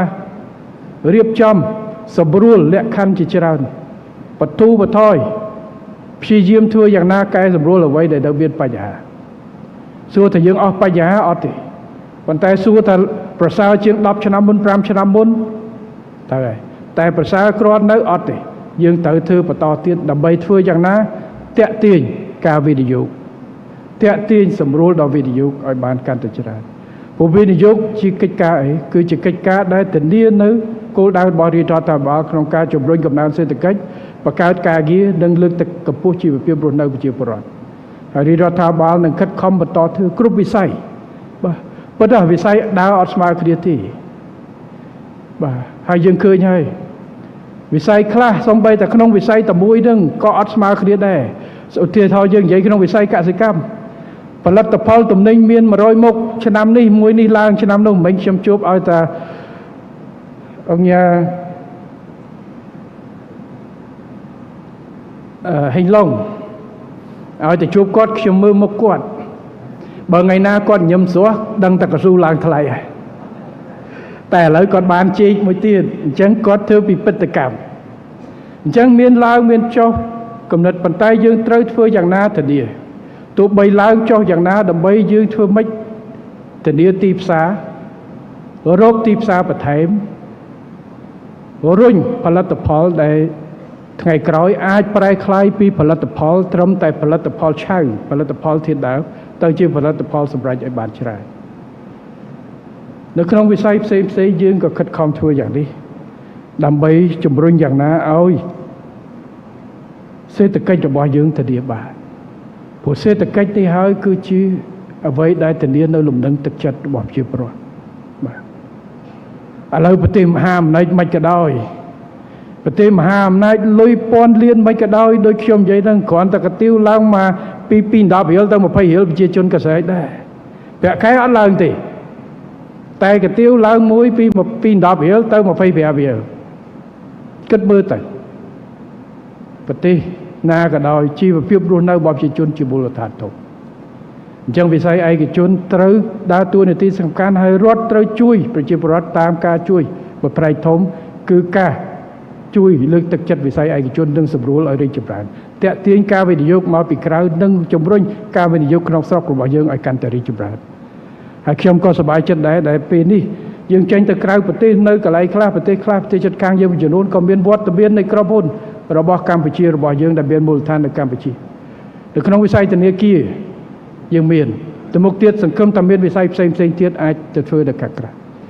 អញ្ចឹងពេលដែលយើងចេញទៅក្រៅយើងមិនទៅហៅតែគេមកវិនិយោគទេប៉ុន្តែយើងក៏បើកឱកាសឲ្យក្រុមហ៊ុនអ្នកវិនិយោគយើងមានឱកាសទៅក្រៅស្មើគ្នាទៅវិញទៅមកប្រតិកលាគ្នាដើម្បីរីកចម្រើនទាំងអស់គ្នាក្រុមហ៊ុនកម្ពុជាមិនមែនធ្វើសម្រាប់តែក្នុងស្រុកទេលទ្ធភាពយើងមានឥឡូវពង្រឹងសកម្មភាពយើងក្នុងស្រុកថ្ងៃក្រោយពង្រីកសកម្មភាពនៅក្នុងតំបន់នឹងទៅក្រៅប្រទេសទៀតនេះគឺដើម្បីជួយលើកកម្ពស់មុខមាត់និងកិត្តិយសរបស់កម្ពុជារបស់យើងហើយខ្ញុំមានជំនឿជឿជាក់ថាវិស័យឯកជនយើងក៏កាន់តែរឹងមាំតទៅទៀតបាទហើយតួអង្គនៅក្នុងនេះក៏ជាតួអង្គមួយផ្នែកធំដែលជាតួអង្គអ្នកដឹកនាំនៅក្នុងវិស័យឯកជនដែលបានដើរតួនាទីនេះច្រើនទីមួយបំពេញតម្រូវការនៅក្នុងស្រុក ច្រើនណាស់ដែលខ្ញុំតែងតែនិយាយពីឆ្នាំ9ជាងទឹកក្រូចមកកំប៉ុងក៏យើងនាំចូលពីនោះយើងមិនទាន់ផលិតទឹកសុទ្ធខ្លួនឯងទេកៅអៅយឺត brand អីយើងនាំចូលទាំងអស់ផលិតផលផ្សេងឥឡូវយើងអាចផ្គត់ផ្គង់មួយផ្នែកខ្លួនយើងសូម្បីតែវិស័យកសិកម្មឥឡូវខ្ញុំសួរថាជ្រូកឥឡូវយើងឈប់នាំចូលទៅហើយយើងផ្គត់ផ្គង់ក្នុងស្រុកអញ្ចឹងយើងឈានទៅដល់តាមផ្នែកតាមវិស័យមួយទៀតប៉ុន្តែទំនិញផលិតផលកសិកម្ម100 1000មុខយើងមិនអាចថាយើងត្រូវតែផ្គត់ផ្គង់ខ្លួនឯងទាំងអស់នោះទេបើអញ្ចឹងប្រទេសយើងទូចយើងផលិតតិចផ្គត់ផ្គង់ទៅអត់រួចប៉ុន្តែយើងត្រូវធានាម្ចាស់ការក្នុងការផ្គត់ផ្គង់ទៅក្នុងយើងឲ្យកាន់តែច្រើនឥឡូវសម្ភារៈសំណង់យើងមួយចំនួនដូចស៊ីម៉ងអីយើងសឹងតែលែងចង់នាំចូលពីក្រៅពីមុនយើងអត់ផលិតក្នុងឯងយើងនាំពីក្រៅមកទាំងអស់ឥឡូវយើងផលិតកាន់តែច្រើនបាទគ្រឿងដែកគ្រឿងសំណង់ឥឡូវកង់រថយន្តកង់អីឥឡូវមួយចំនួនយើងផលិតនាំចេញទៅក្រៅរាប់លានគ្រាប់បាទថ្ងៃក្រោយពិនិត្យច្រកនៅក្នុងការផ្គត់ផ្គង់ទីផ្សារថ្ងៃមុនក្រសួងការងារក៏កំពុងចរចានៅក្នុងការលក់ទំនិញមួយផ្នែកព្រោះកៅអៅឥឡូវធ្វើគឺជាប់ចេញទាំងអស់ដើម្បីយើងមានលទ្ធភាពនៅក្នុងការបើកច្រកលក់មួយផ្នែកតទៅចរចាមួយគ្រប់ពុតណែដំសុកចិន្តាឯងដឹងអញ្ចឹងកុំឲ្យយើងទៅទិញកៅអៅផលិតនៅខ្មែរពីអាមេរិកខ្ញុំចាំម្ដងនោះទៅទស្សនកិច្ចនៅក្រៅ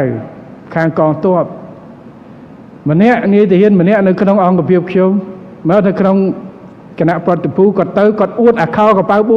5.11 $45គាត់ថាទិញខោនេះស្អាតណាស់ពាក់ស្អាតហ្មងគាត់ភ្លេចមើលផ្លាកដល់ទៅមើលផ្លាក made in Cambodia តែទៅទិញនៅអាមេរិកចុះ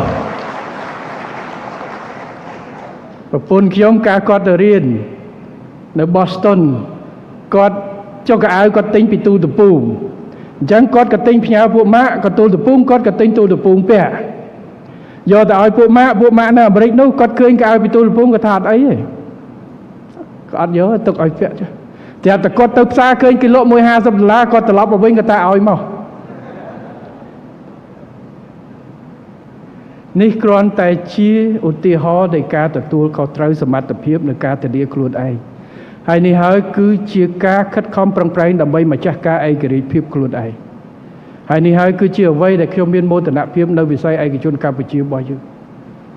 នៅក្នុងការផ្ទេរនៅសមត្ថភាពនិងស្រូបយកនៅសមត្ថភាពដើម្បីធ្វើយ៉ាងណាអាចធានាបានម្ចាស់ការជាជំនាញហើយខ្ញុំក៏សូមលើកទឹកចិត្តទៅដល់វិស័យឯកជនរបស់យើងនៅក្នុងការបន្តការចូលរួមផ្សព្វផ្សាយក៏ដូចជាការ ធ្វើការងារជាមួយដៃគូផ្សេងទៀតដើម្បីផ្សព្វផ្សាយនិងតាក់ទាញបាទដើម្បីពង្រីកវិសាលភាពរបស់យើងឲ្យបានច្រើនព្រោះអត់ចាំបាច់ថាតើតលតែមាន trade mission ដឹកនាំដោយ CDC ទេព្រោះมันអាចធ្វើគ្រប់ទេព្រោះរវល់អញ្ចឹងខ្ញុំសូមឲ្យគ្រប់វិស័យទាំងអស់គឺធ្វើទំនាក់ទំនងប្រស័យតាក់ទងផ្សព្វផ្សាយហើយរាជរដ្ឋាភិបាលចាប់ជួយមានអីគិតគូរគ្នាទៅហើយមកជជែកគ្នាសូមរាជរដ្ឋាភិបាលព្រោះកិច្ចការខ្លះគឺរាជរដ្ឋាភិបាលអ្នកផ្ដួចផ្ដើម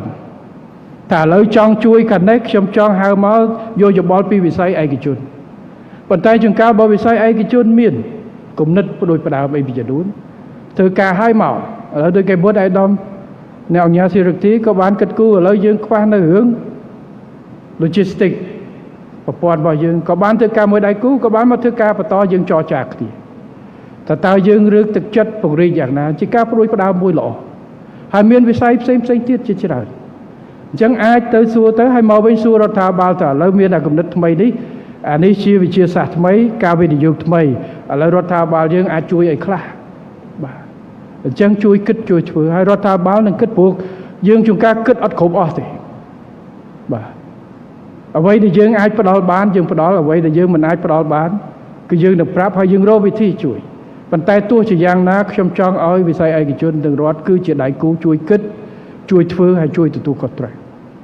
ហើយនេះហើយគឺជាអ្វីដែលខ្ញុំតែងតែនិយាយតាំងពីខ្ញុំមុនឡើងធ្វើនាយករដ្ឋមន្ត្រីហើយខ្ញុំនិយាយគ្រប់វេទិកាទាំងអស់គឺខ្ញុំចង់ឲ្យដៃគូឯកជនជាអ្នកជួយគិតជួយធ្វើនិងជួយទទួលខុសត្រូវជាកម្លាំងជាតិរបស់យើងដើម្បីរួមគ្នាបង្កើនភាពតាក់ទាញនិងប្រកួតប្រជែងរបស់ជាតិរបស់យើងបាទព្រោះយើងតូចហើយបើយើងមិនរួមគ្នាយើងមិនប្រកួតគ្នាទេយើងទៅប្រកួតអត់ជ្រះគេទេហើយរួមគ្នានេះហើយគឺជាអ្វីដែលជាកត្តាមួយកំណត់មិនមែនរួមគ្នាបានន័យថាដាក់គោលដៅដាក់លក្ខខណ្ឌមួយរឹងកពើអត់ទេបានន័យថាយើងឯកភាពគ្នាគោលការណ៍យើងប្រកួតប្រជែងនៅប្រកួតប្រជែងប៉ុន្តែជាមួយគ្នាមានគោលការណ៍មួយចំនួនដែលយើងអាចរួមគ្នាធ្វើបង្កើតភាពតាក់ទាញទាំងអស់បាទហើយកិច្ចការទាំងអស់នេះគឺខ្ញុំសូមសារជាថ្មីក្នុងមួយឆ្នាំកន្លះជាងនេះតែខ្ញុំធ្វើការជាមួយផ្លូវការក្តីក្រៅផ្លូវការក្តីពិគ្រោះយោបល់ជាមួយវិស័យផ្សេងក៏បានអរគុណណាស់ចំពោះការចែករំលែកនៅទស្សនៈពេលខ្លះគឺត្រង់ទៅត្រង់មកបាទហើយចូលចិត្តអញ្ចឹងមិនបាច់ជជែកប្រធានបទច្រើនទេបើក្នុងប្រជុំជួនកាលយើងលើកមកមាន10 20ចំណុចចុះយើងអត់ចាំបាច់ទេជួនកាលយើងអង្គុយនិយាយតែមួយចំណុចជួនកាលខ្ញុំជួបមួយអាដាមហ៊ុនឡាក់អង្គញាហ៊ុនឡាក់ជួបមួយអង្គញ៉ាំងងរិទ្ធីជួបជាមួយតាពូមើលខ្ញុំសួរតិចមើលឥឡូវផលិតជីយ៉ាងម៉េចយើងដឹងឥឡូវធ្វើម៉េចទៅជួយគិតឲ្យខ្ញុំមើលធ្វើម៉េចផលិតជីឲ្យក្នុងស្រុកឲ្យយើងបាទសិក្សាខ្ញុំតិចមើលជីគីមីទៅរួចអត់បើជីគីមិនរួចតើជីកំប៉ុស្តជីសរីរាង្គនឹងយ៉ាងម៉េចអង្គុយគិតជាមួយគ្នាហើយខ្ញុំបានឲ្យអាដាមដិតទីណាក៏គិតគូរទៅលើរឿងនេះហើយខ្ញុំកំពុងតែគិតគូរមួយជំហានអំពីការរៀបចំជាក្រុមប្រឹក្សាគេថា advisory team មួយដែលពីវិស័យឯកជនសម្រាប់ផ្ដល់យោបល់ទៅលើកិច្ចការគេព្រោះក្រសួងស្ថាប័នគាត់មានជំនាញមួយហើយគាត់ពិគ្រោះយោបល់ជាមួយវិស័យឯកជនគាត់ពិគ្រោះជាមួយយោបល់ជាមួយដៃគូគាត់ពិគ្រោះយោបល់ជាមួយអ្នកជំនាញជាគោលនយោបាយមួយចំនួនប៉ុន្តែកិច្ចការមួយចំនួនពេលអនុវត្តត្រូវចង់ដឹងចង់យោបល់អំពីវិស័យឯកជនបាទជាជាងគ្រាន់តែជាយន្តការសម្រាប់ផ្ដល់យោបល់ពិគ្រោះយោបល់នេះគឺជាយន្តការ advisory ជាទីប្រឹក្សាបាទហើយទៅលើវិស័យមួយចំនួនជាពិសេសវិស័យដែលយើងចាំបាច់ដូចជាវិស័យកសិកម្មនេះខ្ញុំប្រហែលជាត្រូវអញ្ជើញអ្នកអង្គការមួយចំនួនឬអ្នកដែលជំនាញការវិស័យឯកជនមួយចំនួនដើម្បីជាទីប្រឹក្សាដើម្បីផ្ដល់ធាតុផ្សំតែម្ដងមិនមែនថាយើងមិនទទួលនៅអ្វីដែលក្រសួងស្ថាប័នធ្វើទេយើងទទួលប៉ុន្តែពេលជាមួយគ្នាក៏យើងចង់បានឲ្យអ្នកដែលប្រតិបត្តិការផ្ទាល់ជួយផ្ដល់យោបល់តាមដានមើលផ្ដល់ធាតុផ្សំបន្ថែមទៀតនៅក្នុងកិច្ចការនេះហើយកន្លងទៅយើងបានធ្វើកិច្ចការនេះពេលខ្លះអញ្ជើញអង្គការលីហួរទៅបាយជាមួយគ្នាថ្ងៃត្រង់ព្រោះពុះឥឡូវបាទមិនបាច់សម្ដែងមិនបាច់អង្គការទេពូក្មួយតែប្រុសតែគាត់អត់ព្រមហៅតែពូឥឡូវបិទទ្វារអញ្ចឹងហៅក្មួយបានគាត់ថាអត់ទេឥឡូវសុំសម្ដែងក្មួយ អញ្ចឹងក៏បានឥឡូវវិស័យអចលនទ្រព្យយ៉ាងម៉េចចំណុចស្អីខ្លះនៅប្រជុំដើរយ៉ាងណាអីយ៉ាងណាហើយឧត្តមសាយសំអើក៏ដូចគ្នាពេលខ្លះអត់ចាំបាច់គាត់ចែកគ្នាគួយបាយជាមួយគ្នាជជែកល្ងាចនឹងចេញមកបានតែមួយចំណុចដោះស្រាយមួយរឿងក៏ល្អដែរមួយរឿងដែលជាកលឹះពងចារឿងខ្លះដោះមួយរឿងនឹងធ្វើឲ្យរឿងប្រមាណទៀតវាទៅឯងបាទព្រោះបើដោះចំកលឹះគឺនៅកន្លែងហ្នឹងបាទដោយវិស័យទេសចរចឹងគឺថាវិស័យទេសចររឿងសន្តាគាររឿងអីផ្សេងប៉ុន្តែកលឹះធំមួយគឺសម្រួលធ្វើម៉េចឲ្យមនុស្សមកតែមនុស្សមកហើយគឺឱកាសបង្កើតកញ្ចប់បង្កើតផលិតផលអីតែទៅទៀតដែរបាទតែបើយើងធ្វើកន្លែងទូចមួយហ្នឹងចង្កាលវាយូរហើយពិបាកវិស័យមួយគឺអញ្ចឹងបាទធានាប្រសិទ្ធភាពធានាភាពប្រកួតប្រជែងយើងដោះមួយម្ដងហើយមួយដែលសំខាន់ពិតណារាជរដ្ឋាភិបាលចេញគោលនយោបាយគឺយើងដោះជាកញ្ចប់ទៅហើយប៉ុន្តែក្នុងកញ្ចប់នោះប្រកាសជាមានគោលដៅមួយចំនួនដែលត្រូវការពន្លឿននៅក្នុងការដោះជាងគោលដៅផ្សេងអញ្ចឹងការចូលរួមរបស់វិស័យឯកជនក្នុងមួយឆ្នាំជាងនេះខ្ញុំសូមអរគុណណាស់បាទហើយជាពិសេសការនិយាយត្រង់ទៅត្រង់មកតែម្ដងបាទលើកយោបល់មកខ្ញុំបានយោបល់ពេលខ្លះយោបល់ខ្ញុំមិនដែរគិតឃើញទេបាទខ្ញុំចប់ភ្លាមខ្ញុំតាក់ទងទៅខាងក្រសួងស្ថាប័នជំនាញឲ្យសិក្សាខ្ញុំភ្លាមគាត់ធ្លាប់គិតអានឹងដែរប៉ុន្តែជ្រុងផ្សេងឥឡូវយកកលឹះអ្នកដែលធ្លាប់ធ្វើគេថាប្រើល្បិចអ្នកអត់ស៊ីល្បិចអ្នកធុរកិច្ចយកមកដោះរឿងនេះព្រោះល្បិចហ្នឹងគឺជាល្បិចដែលអាចធ្វើឲ្យការងារដើរព្រោះបើគាត់អាចធ្វើឲ្យអាជីវកម្មគាត់ដើរយើងក៏ត្រូវរៀនពីគាត់ដែរហើយកិច្ចការងារខ្លះយើងដោះបានរឿងហ្នឹងបាទនេះគឺជាអ្វីដែលយើងបានធ្វើក្នុងមួយឆ្នាំកន្លះនេះហើយខ្ញុំសូមបន្តសូមលើកទឹកចិត្តឲ្យបន្តវិស័យឯកជនរបស់យើងចូលរួមមិនមែនតែសមាជិកសមាគមអង្គការកម្ពុជាតែប៉ុណ្ណោះទេវិស័យឯកជនគ្រប់ទាំងអស់មិនថាអ្នកជាសមាជិកឬមិនសមាជិកចូលរួមផ្ដល់យោបល់ចូលរួមលើកយោបល់ទៅដល់រាជរដ្ឋាភិបាលតាមគ្រប់យន្តការទាំងអស់ទៅដល់រដ្ឋមន្ត្រីទៅដល់ក្រសួងស្ថាប័នពលឥឡូវឃើញឯកឧត្តមរដ្ឋមន្ត្រីលោកជំទាវរដ្ឋមន្ត្រីផ្សេងក៏បតិកលាជាប់ជាប្រចាំបាទលើក10ដោះបានមួយជោគជ័យងើយក្រោយយក9ទៀតមកលើកម្ដងទៀតដោះបដាបាទហើយនេះហើយគឺជាកត្តាជោគជ័យរបស់យើងនៅគ្រប់វិស័យហើយជាមួយគ្នានេះខ្ញុំជាមួយនឹងការចូលរួមពីវិស័យឯកជននៅក្នុងការជំរុញចលនារបស់យើងក្នុងរយៈពេលខ្លីនឹងមធ្យមកម្ពុជានេះរាជរដ្ឋាភិបាលនៅតែមានសុទ្ធិដ្ឋិនិយមខ្ពស់ថាកំណើនសេដ្ឋកិច្ចនៅមានលទ្ធភាពបន្តសម្រេចបានក្នុងរង្វង់ 6.5% ជាមធ្យមក្នុងមួយឆ្នាំការស្ទុះងើបឡើងនៃសេដ្ឋកិច្ចកម្ពុជាក៏បានឆ្លុះបញ្ចាំងតាមរយៈទិដ្ឋភាពពាណិជ្ជកម្មអន្តរជាតិជារួមដែលក្នុងនោះទំហំពាណិជ្ជកម្មសរុបបានកើនឡើងជិតដល់ 55,000 លានដុល្លារប៊ីលៀននៅឆ្នាំ 2014 ដែលខ្ញុំបានលើកនេះនៅក្នុងកើនឆ្នាំ 2016 2024 ពលគឺកំណើនប្រមាណជិត 16% បើប្រៀបនឹងឆ្នាំ 2023 ហើយការនាំចេញមានទំហំប្រមាណ 26 ប៊ីលៀនដុល្លារដែលមានកំណើនប្រមាណ 14% ហើយការនាំចូលមានទំហំប្រមាណ 28 ប៊ីលៀនដុល្លារដែលជាកំណើនប្រមាណ 16%កត្តាពាណិជ្ជកម្មដែលយើងឃើញថាប្រទេសយើងពឹងផ្អែកទៅលើការនាំចេញជាច្រើនដែលទាមទារឲ្យយើងត្រូវពង្រឹងនិងពិនិត្យវាយតម្លៃឡើងវិញព្រោះកត្តាពាណិជ្ជកម្មសេដ្ឋកិច្ចពិភពលោកនេះគឺងាយផុយស្រួយដែលអាដាមលោកជំទាវបានឃើញហើយមិនមែនតែកម្ពុជាទេប្រទេសជាច្រើនណាស់ឥឡូវកំពុងតែព្រួយបារម្ភអំពីការប្រែប្រួលភ្លាមនៃគោលនយោបាយសេដ្ឋកិច្ចពាណិជ្ជកម្មរបស់សហរដ្ឋអាមេរិកកាណាដាមិចស៊ីកូមុនគេតែប៉ះផ្ទាល់ជាមួយចិនថាអាចព្យាករមុនព្រោះធ្លាប់មានរឿងហ្នឹងពីមុនទៅហើយប៉ុន្តែកាណាដាហើយមិចស៊ីកូដែលទទួលនៅការដាក់ tariff ឬមួយអីនេះគឺជាកាត់វិញឥឡូវអឺរ៉ុបទៅមុខទៀតអាចអាស៊ីប្រទេសផ្សេងទៀតអញ្ចឹងការបត់បែនបែបនេះយើងអាចថាជាការងារថ្មីមួយសម្រាប់យើងប៉ុន្តែមិនមែនជាការងារថ្មីសុទ្ធសម្រាប់ពិភពលោកនោះទេហើយក៏មិនអាចថាជាលើកចុងក្រោយដែលអាចកើតនោះទេចឹងហើយទាមទារឲ្យយើងនឹងក្នុងការពិនិត្យវាយតម្លៃអំពីរចនាសម្ព័ន្ធផលិតកម្មរបស់យើងដែលរាជរដ្ឋាភិបាលកំពុងតែធ្វើកិច្ចការងារនេះ ធ្វើយ៉ាងណាដើម្បីទាញនៅក្នុងការផលិតឲ្យបានច្រើននៅក្នុងស្រុកជាពិសេសធាតុផ្គុំឲ្យបានច្រើនហើយនៅក្នុងន័យនេះខ្ញុំសូមលើកទឹកចិត្តឲ្យវិស័យឯកជនរបស់យើងតាក់ទាញដៃគូមកវិនិយោគក្នុងការផលិតខ្សែចង្វាក់នៃផលិតកម្មឧទាហរណ៍យើងផលិតកៅអៅនាំចេញកន្លងទៅយើងយកកណាត់ចលក់ពីក្រៅយើងយកអីមកទាំងអស់ពីក្រៅឥឡូវយើងលើកទឹកចិត្តឲ្យមានការវិនិយោគផលិតកណាត់ឬមួយក៏មានធ្វើអីនៅក្នុងយើងដែលថ្ងៃមុនមានក្រុមហ៊ុនមួយចំនួនកំពុងធ្វើទេផលិតស្បែកជើងពីមុនសំបីតែជ័រកៅក៏យើងយកមកពីក្រៅឥឡូវយើងលើកទឹកចិត្តឲ្យក្រុមហ៊ុនផលិតជ័រកៅផលិតអីផ្សេងធាតុបង្គំនៅខាងក្នុងហើយនេះគឺជាគោលដៅមួយដែលរាជរដ្ឋាភិបាលត្រៀមដើម្បីរៀបចំគោលនយោបាយលើកទឹកចិត្តពិសេសអញ្ចឹងវិស័យឯកជនយើងបើសិនជាដៃគូ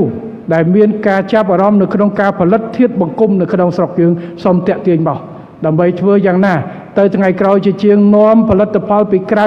100% យកមកផ្គុំហើយនាំចេញយើងអាចកាត់បន្ថយការនាំចូលពីក្រៅផលិតក្នុងស្រុក 20-30% នេះហើយគឺជាការបង្កើននិងការរៀបចំនៅខ្សែចង្វាក់ផលិតកម្មរបស់យើងការគិតគូរដើម្បីត្រៀមខ្លួនដើម្បីកែសម្រួលនៅខ្សែចង្វាក់ផលិតកម្មរបស់យើងធានានៅការប្រែប្រួលនៅស្ថានភាពពាណិជ្ជកម្មលើពិភពលោកទៅថ្ងៃក្រោយដើម្បីយើងទប់កុំឲ្យមានភាពបែបនេះព្រោះជាងកាលយើងយកតែបង្គំពីប្រទេសតែមួយមកឬមួយក៏កន្លែងណាមួយពេលខ្លះរឿងកើតនៅប្រទេសមួយគឺពិបាកខ្ញុំចាំកាលឆ្នាំ2000ប្រហែលខ្ញុំកំងឡានFortuner ពីជប៉ុន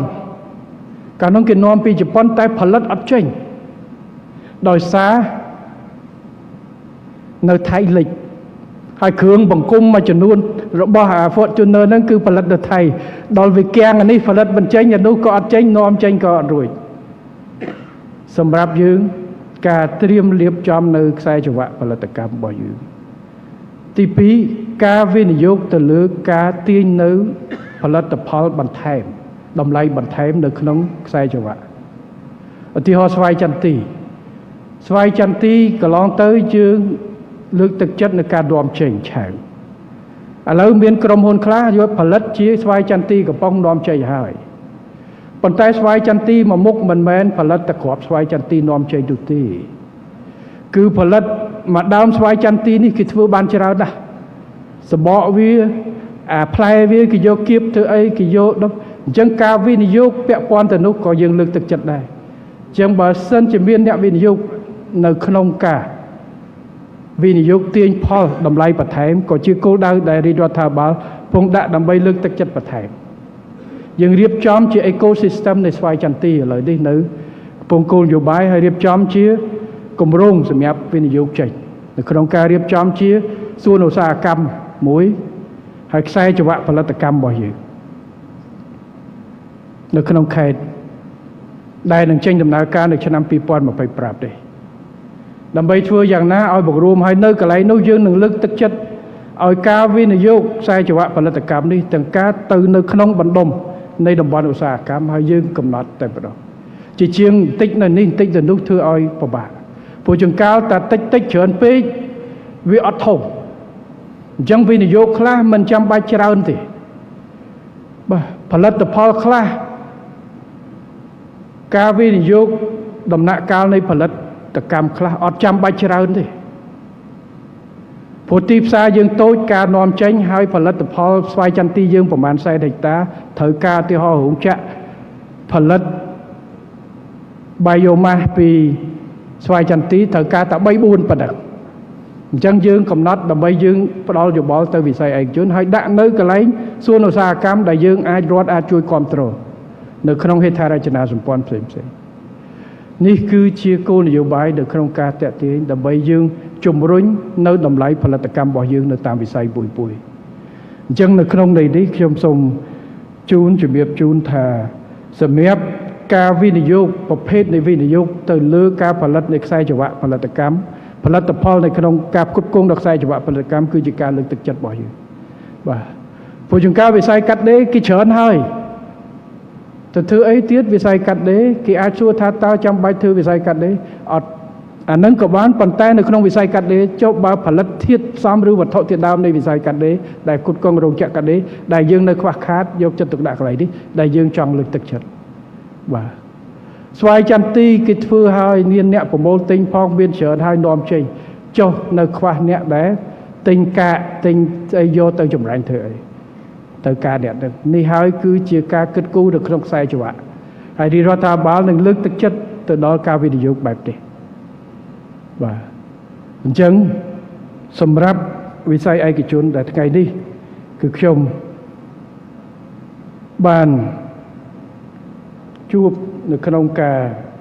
ថ្លែងអំណរគុណនិងការកោតសរសើររបស់សមាគមអង្គការកម្ពុជា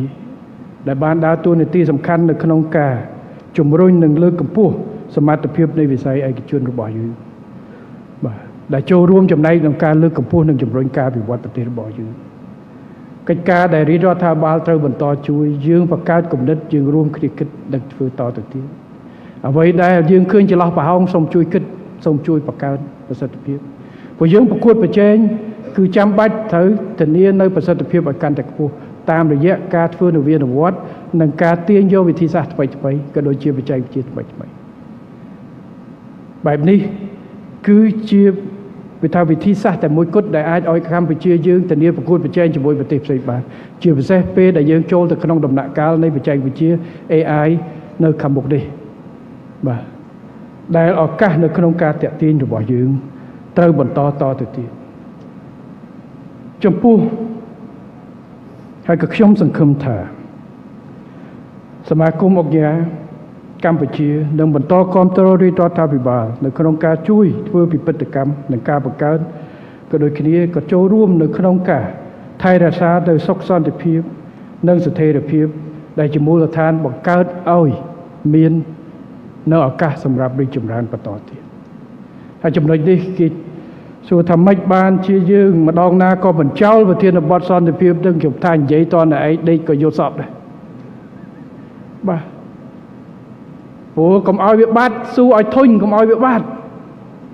ព្រោះយើងនិយាយថាប្រវត្តិសាស្ត្រ500ឆ្នាំយើងមិនដែលមានការឯកភាពជាតិទេប៉ុន្តែបើមើលប្រវត្តិសាស្ត្រដិតដាមទៅតាំងពីមុនសម័យអង្គរធ្លាក់ក៏យើងមានការវាយគ្នាផ្ទៃក្នុងនិងវាយប្រទេសជិតខាងដែរបាទទីក្រុងយើងធ្លាប់កន្លែងខ្លះលើកមកដល់ចាក់ទៅមុខហើយលើកទៅវិញប្រហែលលោកវេផ្សេងវានៅមានហ្នឹងអញ្ចឹងបើមើលប្រវត្តិយើងគឺរាប់ពាន់ឆ្នាំដែលយើងមមតបានសុខ27ឆ្នាំដែលយើងបញ្ចប់សង្គ្រាមយោបាយជ្រះប៉ុន្តែក្នុង7ឆ្នាំនេះបងប្អូនដែរកុំភ្លេចយើងក៏ធ្លាប់មានវាយគ្នា4ឆ្នាំដែរ2008 2011បាទកុំភ្លេចណាជាមួយប្រទេសជិតខាងនៅព្រំដែនហើយក៏យើងមានប៊ីសប្រមាណដងទៀតនៅខាងលើសួរថាម្ដងនឹងភ័យទេម្ដងជ្រួលទេម្ដងពិភពលោកផ្សាយថាប្រទេសកម្ពុជាជិតសង្គ្រាមទៀតហើយទេពិតណាស់តើវាប៉ះទេដល់ជីវភាពរស់នៅទៅដល់ធុរកិច្ចដល់បងប្អូននេះហើយដែលយើងនិយាយថាសន្តិភាព27ឆ្នាំនយោបាយឈ្នះ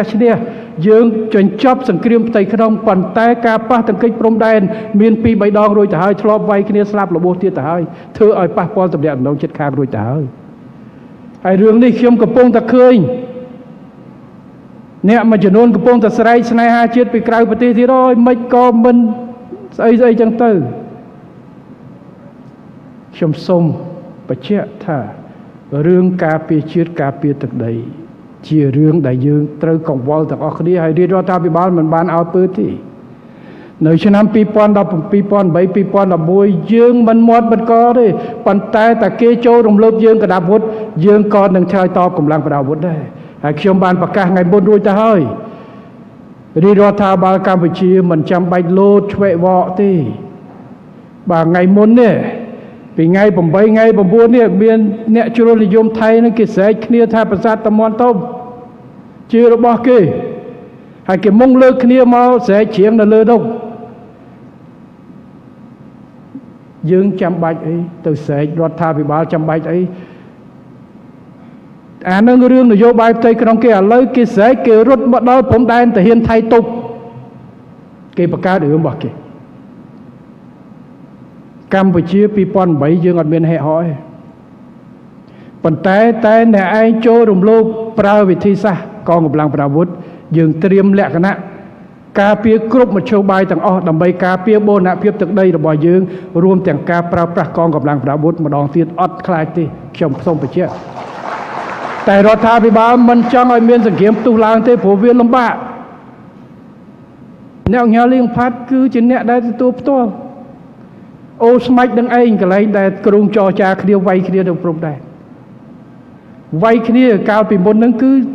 តំណែងល្អរវាងប្រជាជនថៃប្រជាជនខ្មែរឡើងចុះសេដ្ឋកិច្ចដល់ពេលវាយគ្នាពឹងគឺបាត់ភ្លាមភ្លើងតលិចតកើតយើងប្រើឥឡូវបើវាយគ្នាបាត់សេដ្ឋកិច្ចបាត់ពីណាវេទនាពីណាទី1វេទនាកងទ័ពដែលនៅព្រំដែនទី2ប្រជាជនដែលរស់នៅក្នុងនៅសំរោងនៅអីអាពេល2011 2009 10 11វាយគ្នាហ្នឹងគឺមកគោយន្តហ្នឹងទុកផ្ទះសបកផ្ទះចោលហើយដាក់បានអីយកបណ្ដឹងមកចលាសិនមកនៅក្រោមព្រះវិហារដូចគ្នារាជរដ្ឋាភិបាលខ្ញុំសូមបញ្ជាក់និងបញ្ជូនសារដោយសារយើងមិនមាត់គេថាយើងក្បត់ជាតិយើងកាត់ទឹកដីបានបរិហារមាត់អត់ទេវិធីសាស្ត្រក្នុងការដោះស្រាយគេមានវិធីសាស្ត្រខុសគ្នាស្រឡាញ់ជាតិដូចគ្នាស្រឡាញ់ទឹកដីដូចគ្នាការពារជាតិការពារទឹកដីដូចគ្នាហើយរាជរដ្ឋាភិបាលមានវិធីសាស្ត្រក្នុងការធ្វើការរដ្ឋាភិបាលថៃរដ្ឋាភិបាលខ្មែរមិនខុសពីរដ្ឋាភិបាលប្រទេសមួយចំនួនដែលមានបញ្ហាព្រំដែនឥឡូវទេឥឡូវនៅក្នុងសមុទ្រចិនខាងត្បូងមានប្រមាណប្រទេសយើងអាសាឃើញបញ្ហាទំនាស់រវាងហ្វីលីពីនជាមួយចិនប៉ុន្តែអ្នកដែលមានរឿងមានទាំងម៉ាឡេស៊ីមានទាំងប្រ៊ុយណេមានទាំងវៀតណាមមានទាំងអីប្រទេសខ្លះគេប្រកាន់ជំហរនៃការដោះស្រាយព្រំដែនរឿងសហប្រតិបត្តិការចរចាតាមរបៀបបច្ចេកទេសគេមិនចាំបាច់ប្រកួតប្រជែងឆ្លោះគ្នាទេបាទប្រទេសខ្លះគាត់ប្រកាន់ជំហរក្តៅប្រទេសខ្លះប្រកាន់ជំហរត្រជាក់តែទីបំផុតគឺនៅតែការពារទឹកដីដូចគ្នាសម្រាប់រាជរដ្ឋាភិបាលខ្ញុំយល់បងប្អូនដែលនៅក្រៅគាត់ស្រែកថាខ្លាចបាត់ទឹកដីចង់ឲ្យរដ្ឋាភិបាលស្រែកមួយម៉ាត់មកថានេះរបស់យើងថានោះរបស់យើងឥឡូវខ្ញុំសួរតើខ្ញុំចាំបាច់នាយករដ្ឋមន្ត្រីខ្មែរចាំបាច់ឆ្លើយតបទៅជាមួយអាវលឿងថៃប្រមាណអ្នកដែលមកទេទុកឲ្យទាហានថៃគេទុកលើឯងទៅថ្ងៃមុនកសែត Nation ថៃក្រោយពីយើងប៉ះគ្នាខាងថៃគាត់មកហារៀបរៀងប្រជាពលរដ្ឋយើងមិនឲ្យទៅច្រៀងនៅលើនោះបន្ទិញបន្ទូគ្នារុញច្រានគ្នាទាហានថៃក៏បានទូមកឲ្យដំនាគវុនក៏សូមអភ័យទោសអ្នកមកក្រោយអីផ្សេងគេមកដាំទង់ជ័យនៅលើដីយើងឲ្យដកគេដកចេញគេសូមអភ័យទោសស្រាប់តែកសែត Nation ថៃដែរឲ្យដំទាសីហាបានទូទៅជួបជាមួយឧបនាយករដ្ឋមន្ត្រីថៃនិយាយគ្នាស្រួលបួលថាឥឡូវធ្វើម៉េចកុំឲ្យរឿងនេះវាច្រាលថែរក្សាស្ថានភាពដើមអត់មានសុំទោសអីមួយម៉ាត់ស្រាប់តែកសែត Nation របស់ថៃចេញមកថាទាំងអេដាមទាសីហាទាំងនាយករដ្ឋមន្ត្រីហ៊ុនម៉ាណែតបានទូរស័ព្ទទៅសុំទោសឧបនាយករដ្ឋមន្ត្រីការពារជាតិថៃអំពីតាមាន់ធំខ្ញុំថាខ្ញុំគ្មានទេណាប្រាប់ទៅខាងថៃព្រាមខ្ញុំឲ្យដល់មកប្រាប់បញ្យល់ចឹងបានរឿងគេបង្កើតរឿងគេទីបំផុតឧបនាយករដ្ឋមន្ត្រីការពារជាតិថៃបានចេញមកប្រាប់ថាកសែតនោះវាចុះញ៉ៃចុះមិនការពិតហើយកសែតចេញមកកែសម្រួលទៅបានមកប្រកាសជួនកាលអាកសែតគេចោះញ៉ៃឲ្យយើងទៅឆ្លើយតបយ៉ាងម៉េចឲ្យគេឆ្លើយឲ្យគេលៀងប៉ុន្តែរបៀបរបបយើងធ្វើការក្នុងនាមជារាជរដ្ឋាភិបាលការការពាររបស់យើងគឺប្រកាន់ភ្ជាប់នៅការដោះស្រាយដោយសន្តិវិធីប្រើមូលដ្ឋានច្បាប់នឹងការចរចានឹងការទូតរបស់យើងច្បាប់អន្តរជាតិប៉ុន្តែត្រៀមលក្ខណៈគ្រប់ពេលបើសិនជាមានការប្រើប្រាស់កម្លាំងប្រដាប់អាវុធដើម្បីឈ្លានពានទឹកដីកម្ពុជារក្សាសិទ្ធិដើម្បីការពារអធិបតេយ្យភាពរបស់ខ្លួនប្រើប្រាស់គ្រប់មធ្យោបាយរួមទាំងកម្លាំងប្រដាប់អាវុធខ្ញុំបានបញ្ជាក់ហើយខ្ញុំសូមបញ្ជាក់ទៀតហើយរឿងនេះយើងធ្លាប់ធ្វើ2008យើងមិនដែលស្រែកអាឡូតាម Facebook ទេពេលមុននោះយើងអបអរសាទរពេលដែលយើងដាក់ចូលបេតិកភណ្ឌជាតិព្រះវិហារនៅក្នុងបេតិកភណ្ឌជាតិតែពេលដែលនៅថៃគេព្រុសកញ្ចូលគេចោតអីមែនយើងមិនដែលទៅតទេព្រោះរឿងនយោបាយរឿងប្រជាពលរដ្ឋគេស្រែកអីស្រែកទៅប៉ុន្តែ យើងត្រៀមលក្ខណៈដើម្បីធ្វើការងារហើយយើងធ្វើការងារល្អធ្វើការងារល្អសួរថាវាយគ្នាវាប៉ះពាល់ស្អីសួរថាវាយគ្នាប៉ះពាល់ស្អីវាប៉ះពាល់ទាំងអស់ប៉ះពាល់មុនគេគឺអ្នកជួមុខនឹងហើយប៉ះពាល់ផ្សេងទៀតគឺស្រុកខ្មែរទាំងមូលគ្មានពីណាចង់ទៅប្រទេសដែលមានសង្គ្រាមទេកុំថាទេសចរវិនិយោគមកនោះអ្នកដែលមានវិនិយោគនៅទីនេះឬប្រទេសសង្គ្រាមមិនស្រួលពិចារណាក្នុងការកាត់បន្ថយឬមិនបង្ងាចវិនិយោគរួចទៅហើយបាទពេលដែលយើងវាយគ្នា2008 2011នោះក៏មានការផ្អាកការវិនិយោគច្រើនណាស់មួយចំនួនសំបីតែទេសចរមួយចំនួនក៏មិនមកព្រោះគេមើលនៅក្រៅប្រទេសគេអត់ដឹងតែវាយគ្នានៅព្រំដែនទេគេដឹងតែវាយគ្នានៅស្រុកខ្មែរអញ្ចឹងស្រុកខ្មែរកន្លែងណាក៏គេគិតថាអស្ថិរភាពដែរតលតែអ្នកស្គាល់ខ្មែរច្បាស់អញ្ចឹងបើសិនជាឲ្យបាត់សន្តិភាពនេះហើយយើងវាយគ្នាឡើងវិញតាមការលោតចុះលោតឡើងដោយមិនមានហេតុផលនោះហើយជាការបំផ្លាញជាតិដោយមិនដឹងខ្លួនស្រឡាញ់ប្រទេសជាតិប៉ុន្តែវិធីសាស្ត្រយើងធ្វើមិនត្រូវយើងបែរជាធ្វើឲ្យខាតប្រយោជន៍ជាតិនេះមិនន័យថាឆ្លាតនោះទេហើយរដ្ឋាភិបាលមិនមែនថាខ្លួនឯងឆ្លាតទេប៉ុន្តែយើងមានបទពិសោធន៍ព្រោះប្តឹងនេះក៏យើងធ្លាប់ប្តឹងដែរ ICJ 2013បកស្រាយឆ្នាំ62វាយគ្នាក៏គ្រឿងទឹកដីនេះក៏យើងធ្លាប់វាយដែរ2008 2011អញ្ចឹងអ្វីដែលត្រូវដោះស្រាយបន្តការថែរក្សាស្ថានភាពដឹងដល់ការត្រៀមកម្លាំងលក្ខណៈបូកជាមួយនឹងការខិតខំដោះស្រាយដោយសន្តិវិធីប្រើច្បាប់និងបច្ចេកទេសព្រោះមានតែវិធីសាស្ត្រនេះទេដែលធានាព្រោះយើងធ្លាប់មានបទពិសោធន៍ហើយវាយគ្នានោះហើយចំពោះអ្នកដែលស្រែកថាយើងអន់យើងមិនហ៊ានតទ័ពឃើញតែហ៊ានថៃចូលមកមិនហ៊ាននៅខាងក្រៅប្រទេសហើយជាពិសេសអ្នកនយោបាយមួយចំនួនខ្ញុំចេះបើសិនជាអស់លោកកាលពី2018យើងវាយគ្នាអស់លោកទាំងអស់នេះខ្ញុំឆែកមើលអត់មានចេញមកគាំទ្រឬមួយស្អីទេមានតែអ្នកខ្លះចេញមកប្រាប់ថារដ្ឋាភិបាលពេលនោះលេងល្ខោនទេវាយគ្នាល្ខោនទេមិនបាច់ជួយទេឥឡូវគេថាមិនទាន់ធ្វើអ្នកស្នេហាជាតិអត់ទាន់ពេលនោះស្ដាយឥឡូវបើចង់ចូលមកខ្ញុំធានាអត់មានការចាប់ទេចូលមកខ្ញុំធានាខ្ញុំរៀបមកកងអនុសនាតូចឲ្យខ្ញុំឲ្យក្របខ័ណ្ឌកងទ័ពទៅខ្ញុំបំពាក់អាវុធចង់បានអីក៏បានដែរហើយខ្ញុំរុញទៅមុខឈរនៅតមន់ធំ6ខែនៅក្នុងត្បង់ទៅឈរជើងនៅក្នុងបានដឹងថាតើអារម្មណ៍របស់កងទ័ពយើងយ៉ាងម៉េចសួរថាពួកគាត់មិនមែនស្នេហាជាតិទេអីប៉ុន្តែហេតុអីបានជាកងទ័ពទាំងនៅទីនោះមិនចាំបាច់ចង់ត្រូវប្រយុទ្ធគ្នាម្ដងទៀតមិនយើងខ្លាចនោះទេប៉ុន្តែវិគីមើលឃើញថាវាយគ្នាមិនមែនជាឱកាសក្នុងការដោះស្រាយរឿងព្រំដែនទេប៉ុន្តែវាធ្វើឲ្យភាពតានតឹងកាន់តែលំបាកចឹងហើយបានជាគេឈប់ឲ្យវាយគ្នាឲ្យចរចាបច្ចេកទេសទៅបាទគ្មានប្រទេសណាមួយដែលកំពុងតែវាយគ្នាឲ្យរកវិធីដោះស្រាយចេញទេសូម្បីតែអ៊ុយក្រែនហើយរុស្ស៊ីនេះអាមេរិកខំធ្វើសម្របសម្រួលមុននឹងគេសម្របសម្រួលចរចាគេឈប់ឲ្យវាយគ្នាសិនបាទហើយបើសង្គ្រាមផ្ទុះឡើងទៀតអញ្ចឹងអ្នកដែលថាស្នេហាជាតិខ្លាំងកុំរុញប្រជាពលរដ្ឋអ្នកគ្រប់គ្រងខ្ញុំនិយាយទៅមេធំនៅក្រៅប្រទេសនោះបាទដែលកាលមុនពួកគាត់តែយើងមានប៉ះទង្គិចគ្នាការពារទឹកដីនៅព្រំដែនពួកគាត់នៅក្នុងសភានៅឡើយទេតែអត់មានជួយទេកាលនោះប្រជាពលរដ្ឋគ្រប់រូបទាំងអ្នកសុំទានម្នាក់ក៏ចូលលុយ 1000 2000 រៀលដើម្បីទិញទិញបាយយកទៅឲ្យកងទ័ពយើងការពារទឹកដីដែរប៉ុន្តែគណៈបកមួយដែលមានអាសនៈក្នុងសភាប្រាក់ខែមួយខែ 2000 អត់មានចូលលុយបំផុសឲ្យជួយកងទ័ពពេលនោះទេទៅឆែកមើលទៅផ្ទុយទៅវិញថែមទាំងបំផុសឲ្យមិនទុកចិត្តគ្នាថាអានឹងរដ្ឋាភិបាលឆាកល្ខោនមិនឲ្យខ្វែទុកចិត្តខ្លែគ្នាទៀតទើបតែឥឡូវគាត់ចេញមកនិយាយថាគាត់ជាអ្នកស្នេហាជាតិ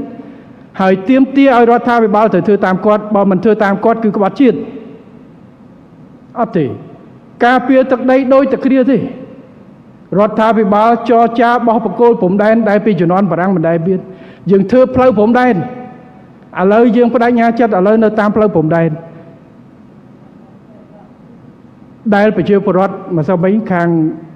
បងប្អូនមកពីអាមេរិកគាត់ដើរតាមព្រំដែនខ្ញុំថាបងប្អូនទៅមើលឲ្យហើយពីជំនាន់ដូនតាយើងមុនផ្លូវនេះអត់មានពីណាទៅដល់ កន្លែងច្រើនណាស់ជាកន្លែងដែលពីមុនសាក់គ្រាប់បែកគ្រាប់មីនអត់មានផ្លូវទេតែឥឡូវយើងឈូសហើយយើងនឹងបដិញ្ញាចិត្តធ្វើយ៉ាងណាតភ្ជាប់គ្រប់តំបន់ព្រំដែនទូទាំងប្រទេសយើងឲ្យជាប់គ្នាទាំងអស់ដើម្បីឲ្យកូនចៅជំនាន់ក្រោយរបស់ខ្មែរបានទៅរស់នៅកសាងនៅទីនោះសេដ្ឋកិច្ចទីនោះហើយបានទៅលេងដល់ទីនោះគ្រប់កន្លែងនេះគឺជាការបដិញ្ញាចិត្តរបស់យើងឥឡូវដូចនៅកតុយនៀកអញ្ចឹងកន្លែងនឹងចោតពីដើមអត់មានពីណាទៅដល់ទេយើងចង់ចូលឥឡូវតតែសុំចូលខាងវៀតណាមឥឡូវយើងត្រូវបដិញ្ញាចិត្តធ្វើឲ្យបានតទៅដល់នោះនេះហើយការការពារទឹកដីរបស់យើងថ្ងៃមុនគេមើលរូបវាផុសអានឹងមក8ឆ្នាំមុនវាចិត្តដល់ខែវាផុសមកវិញបានឃើញរូបខ្ញុំចោះទៅមើលការធ្វើផ្លូវព្រំដែននឹង8ឆ្នាំមុនយើងនៅបន្តធ្វើនៅជុះនៅគ្រប់កន្លែងនៅទិសខាងលិចយើងមើលផ្លូវតាំងពីកោះកុងឡើងទៅពោធិ៍សាត់ឡើងទៅអីបាទសំឡូតម្លៃពីកាលមុនប្រតិកលាវាយគ្នាឥឡូវយើងធ្វើឡើងបាទឡើងទៅដល់ឧត្តរមានជ័យចាក់ទៅលងវែងចាក់ទៅដល់ព្រះវិហារឡើងតទៅដល់ស្ទឹងត្រែងរតនគិរីមណ្ឌលគិរីចុះមកដល់ទូទាំងប្រទេសធ្វើដើម្បីអីធ្វើដើម្បីឲ្យដីខ្មែរទាំងអស់ត្រូវបានប្រើប្រាស់ដោយកូនខ្មែររួមគ្នាថែរក្សាតលតែយើងមានផ្លូវយើងទៅដល់នេះហើយគឺការការពារទឹកដីជាក់ស្ដែងរបស់យើងហើយខ្ញុំអរគុណណាស់ចំពោះសមាគមអង្គការកម្ពុជាដែលកន្លងទៅបានចូលរួមនៅការជាថវិកាចូលនៅក្នុងមូលនិធិដើម្បីកសាងហេដ្ឋារចនាសម្ព័ន្ធព្រំដែនកសាងផ្លូវព្រំដែនបាទបើយើងនិយាយតែពីស្រឡាញ់ព្រំដែនស្រឡាញ់ការពារទឹកដីតែអាកន្លែងនោះយើងទៅមកដល់ឲ្យពីណាគេមើលកន្លែងនោះយើងមិនមានការវិវត្តយើងទុកឲ្យពីណាគេទៅ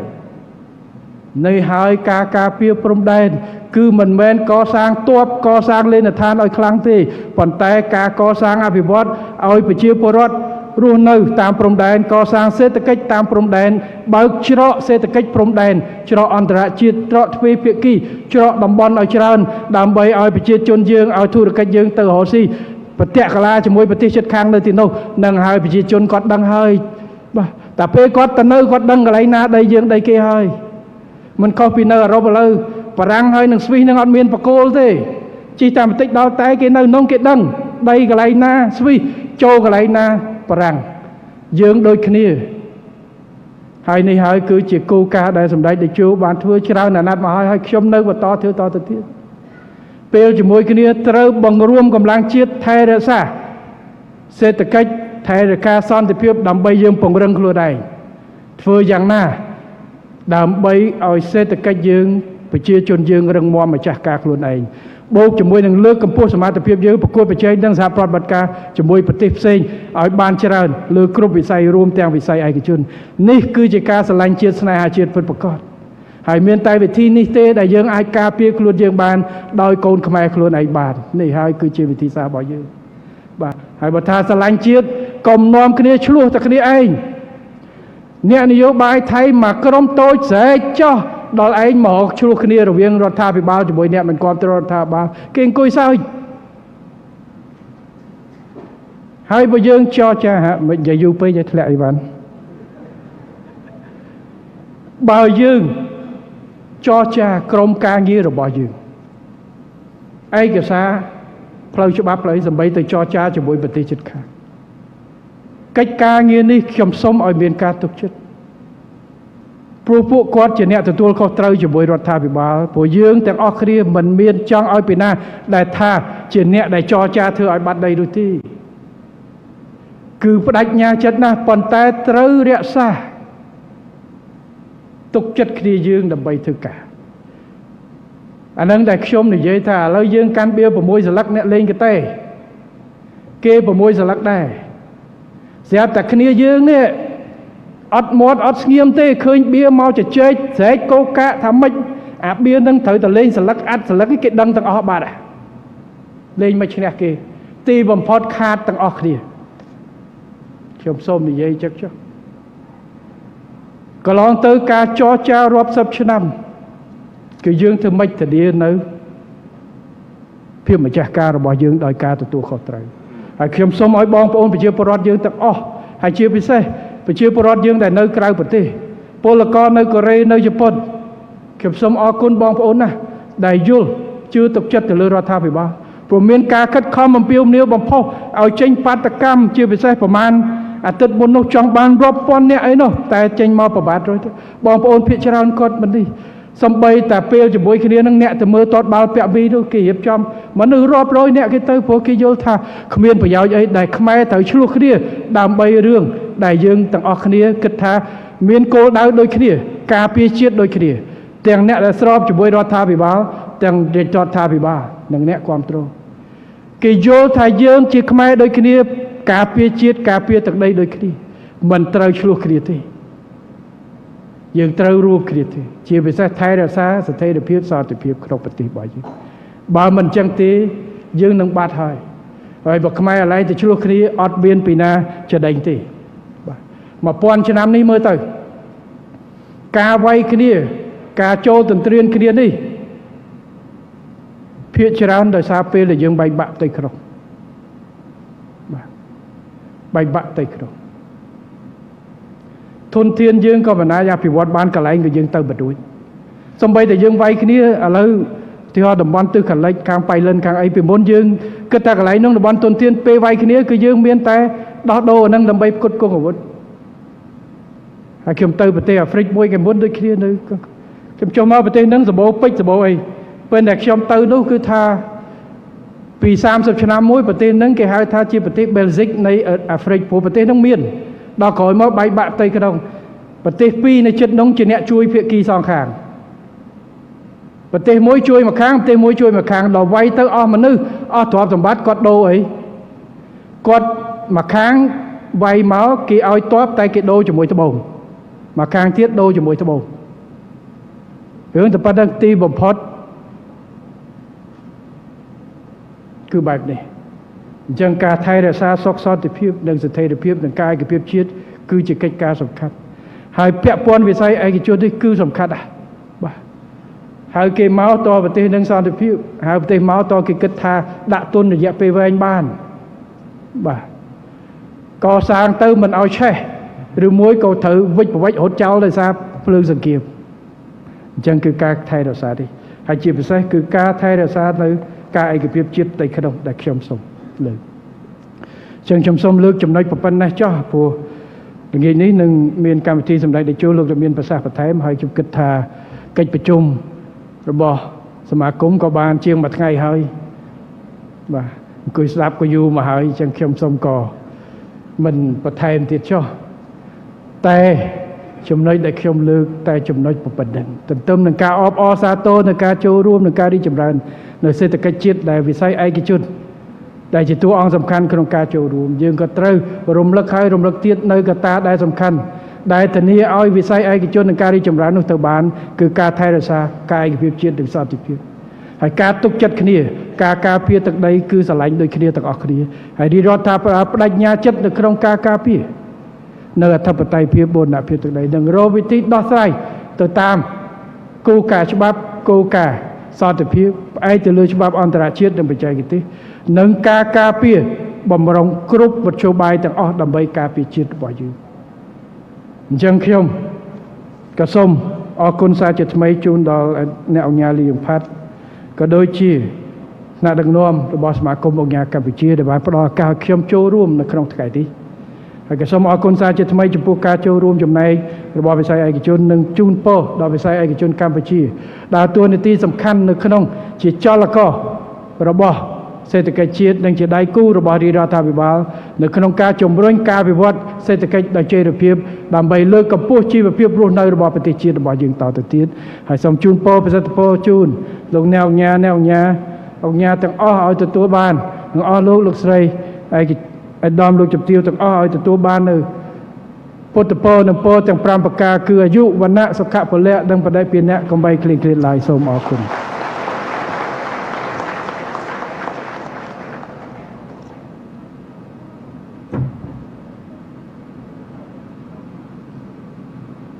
អ អង្គសងបាទនៅក្នុងឱកាសនេះសូមសម្ដែងនូវការអរគុណយ៉ាងជ្រាលជ្រៅជាទីបំផុតហើយជាមួយគ្នានេះផងដែរសូមអង្គពិធីទាំងមូលគ្រប់អញ្ជើញក្រោកឈរឡើងទាំងអស់គ្នា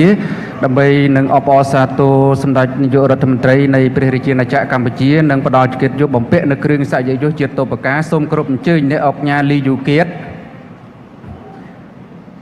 អ្នកអង្គញាលីផៃលីនអ្នកអង្គញាស៊ីសៀវអ៊ីងអ្នកអង្គញាទាវិចិត្រអ្នកអង្គញាឈួនហាវុនអង្គញាលឹមចាំងស្រុនអ្នកអង្គញាលៀងពៅអ្នកអង្គញាលៀងហួងអ្នកអង្គញារតនសម្បត្តិអង្គញានុតរ៉ានីអង្គញាលុនពៅអង្គញាលឹមស្នេហ៍គំនិតលោកជំទាវអង្គញាកែវសុមាលីលោកជំទាវអ្នកអង្គញាហ៊ីវរតនាអង្គញា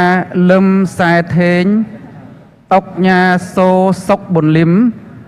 លោកគួមេងហួរអង្គញាសុកស៊ីដាអង្គញាបណ្ឌិតជាដាណាអង្គញាវិជ្ជបណ្ឌិតនងសវណ្ណរតន៍អង្គញាអុកសំរិទ្ធពេជ្រលោកជំទាវសាមសុភានិងលោកសុកចន្ទថា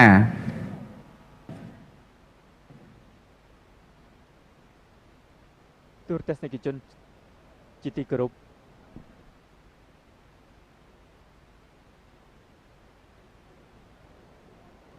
បាទទូរទស្សនិកជនជាទីគោរពនិងជាទីមេត្រីបន្ទាប់ពីសម្ដេចមហាបវរធិបតីនាយករដ្ឋមន្ត្រីអញ្ជើញថ្លែងសន្ទរកថានិងមានប្រសាសន៍ទៅកាន់អង្គសន្និបាតនៃសមាគមអង្គការកម្ពុជានៅក្នុងឱកាសនេះសម្ដេចមហាបវរធិបតីនាយករដ្ឋមន្ត្រីបានអញ្ជើញបំពាក់គ្រឿងឥសារិយយុសជូនដល់លោកអ្នកអង្គការរួមទាំងអង្គការដែលជាសមាជិការបស់សមាគមអង្គការកម្ពុជា ដែលមានស្នាដៃនៅក្នុងការរួមចំណែកកសាងនិងអភិវឌ្ឍសេដ្ឋកិច្ចនិងសង្គមកម្ពុជានាពេលកន្លងមកនៅក្នុងប្រសាសន៍សម្ដែងសម្ដាលរបស់សម្ដេចមហាបវរធិបតីនាយករដ្ឋមន្ត្រីដែលបានថ្លែងអំបញ្ញមិញនេះ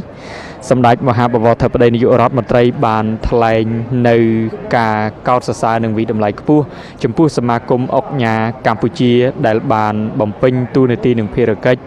ហើយជាមួយគ្នានោះក៏បានចូលរួមតាមការអំពាវនាវរបស់រាជរដ្ឋាភិបាលនៅក្នុងគ្រប់ការអំពាវនាវជាក់ស្ដែងដូចជាការអភិវឌ្ឍនៅតាមបណ្ដោយព្រំដែនជាដើមដែលនេះគឺជាការរួមចំណែកយ៉ាងថ្លៃថ្លារបស់សមាគមអង្គការកម្ពុជាសម្ដេចធិបតីនាយករដ្ឋមន្ត្រីក៏បានថ្លែងអំណរគុណលោកអ្នកអង្គការលីយ៉ុងផាត់ប្រធានសមាគមហើយក៏បានវិតម្លៃខ្ពស់ចំពោះសមាគមអង្គការកម្ពុជានៅក្នុងការរៀបចំសន្និបាតសម្រាប់ឆ្នាំនេះដើម្បីឆ្លុះបញ្ចាំងឲ្យឃើញអំពីតួនាទីនិងភារកិច្ចរបស់សមាគមហើយបន្ថែមពីនោះសម្ដេចធិបតីនាយករដ្ឋមន្ត្រីក៏បានថ្លែងនៅការកត់សម្គាល់ដែលថាការអំពាវនាវរបស់រាជរដ្ឋាភិបាលគឺតែងតែមានការចូលរួមពីសមាគមអង្គការដែល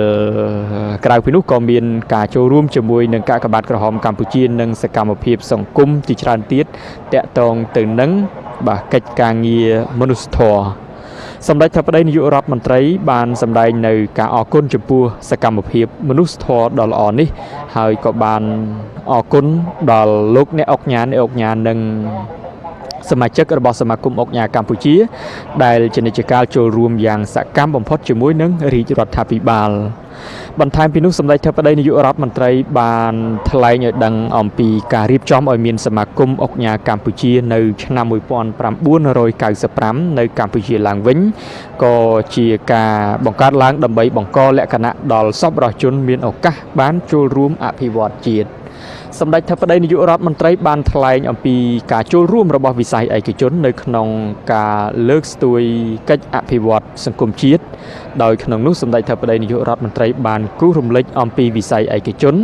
នៅតែជាកត្តាសំខាន់ដល់ការជំរុញសេដ្ឋកិច្ចនិងការងារនៅកម្ពុជាដែលនេះក៏បានរួមចំណែកដល់ការបង្កើតឱកាសការងារដល់ប្រជាពលរដ្ឋកម្ពុជារាប់លាននាក់បន្ថែមពីនោះក៏បានទ្រទ្រង់ដល់កំណើនសេដ្ឋកិច្ចជាតិជាវិជ្ជមានក្រោយពីវិបត្តិ COVID-19 កន្លងមកនេះ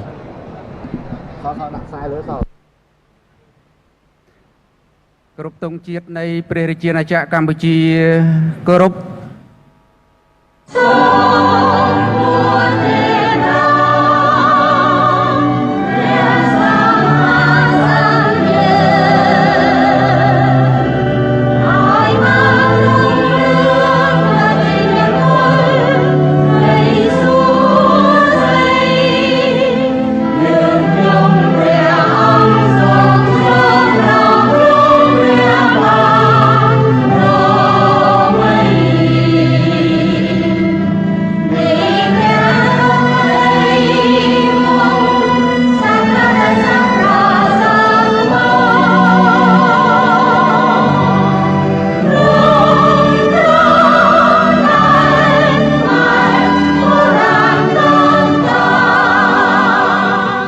ជាបន្តទៅទៀតនេះគឺដំណើរអញ្ជើញនិវត្តន៍ដ៏ខ្ពង់ខ្ពស់បំផុតរបស់សម្ដេចនាយករដ្ឋមន្ត្រីនៃព្រះរាជាណាចក្រកម្ពុជាទៅកាន់សាលប្រារព្ធពិធីមួយផ្សេងទៀតសូមអង្គពិធីទាំងមូល មេត្រីនៅក្នុងឱកាសនេះពិធីបិទសន្និបាតបូកសរុបលទ្ធផលការងារឆ្នាំ2024និងលើកទិសដៅការងារឆ្នាំ2025របស់សមាគមអង្គការកម្ពុជាក្រោមអធិបតីភាពដ៏ខ្ពង់ខ្ពស់សម្ដេចមហាបវរធិបតីនាយករដ្ឋមន្ត្រីបានមកដល់ទីបញ្ចប់ហើយនៅពេលបន្តិចទៀតនេះសម្ដេចធិបតីនាយករដ្ឋមន្ត្រីក៏នឹងអញ្ជើញចូលរួមនៅក្នុងពិធីពិសាភោជនាហារសាមគ្គីនៃគ្រួសារសមាគមអង្គការកម្ពុជាដោយបានការអញ្ជើញជាអធិបតីដ៏ខ្ពង់ខ្ពស់សម្ដេចអគ្គមហាសេនាបតីតេជោហ៊ុនសែនប្រមុខរដ្ឋស្ដីទីនិងជាប្រធានកិត្តិយសសមាគមអង្គការកម្ពុជាដែលយើងខ្ញុំនឹងធ្វើការផ្សាយផ្ទាល់ជូនទស្សនានៅពេលបន្តិចទៀតនេះសម្រាប់ពេលនេះកម្មវិធីផ្សាយផ្ទាល់ពិសេសនេះក៏សូមអនុញ្ញាតបិទបញ្ចប់ទៅត្រឹមប៉ុណ្នេះសូមអរគុណសូមគោរពលា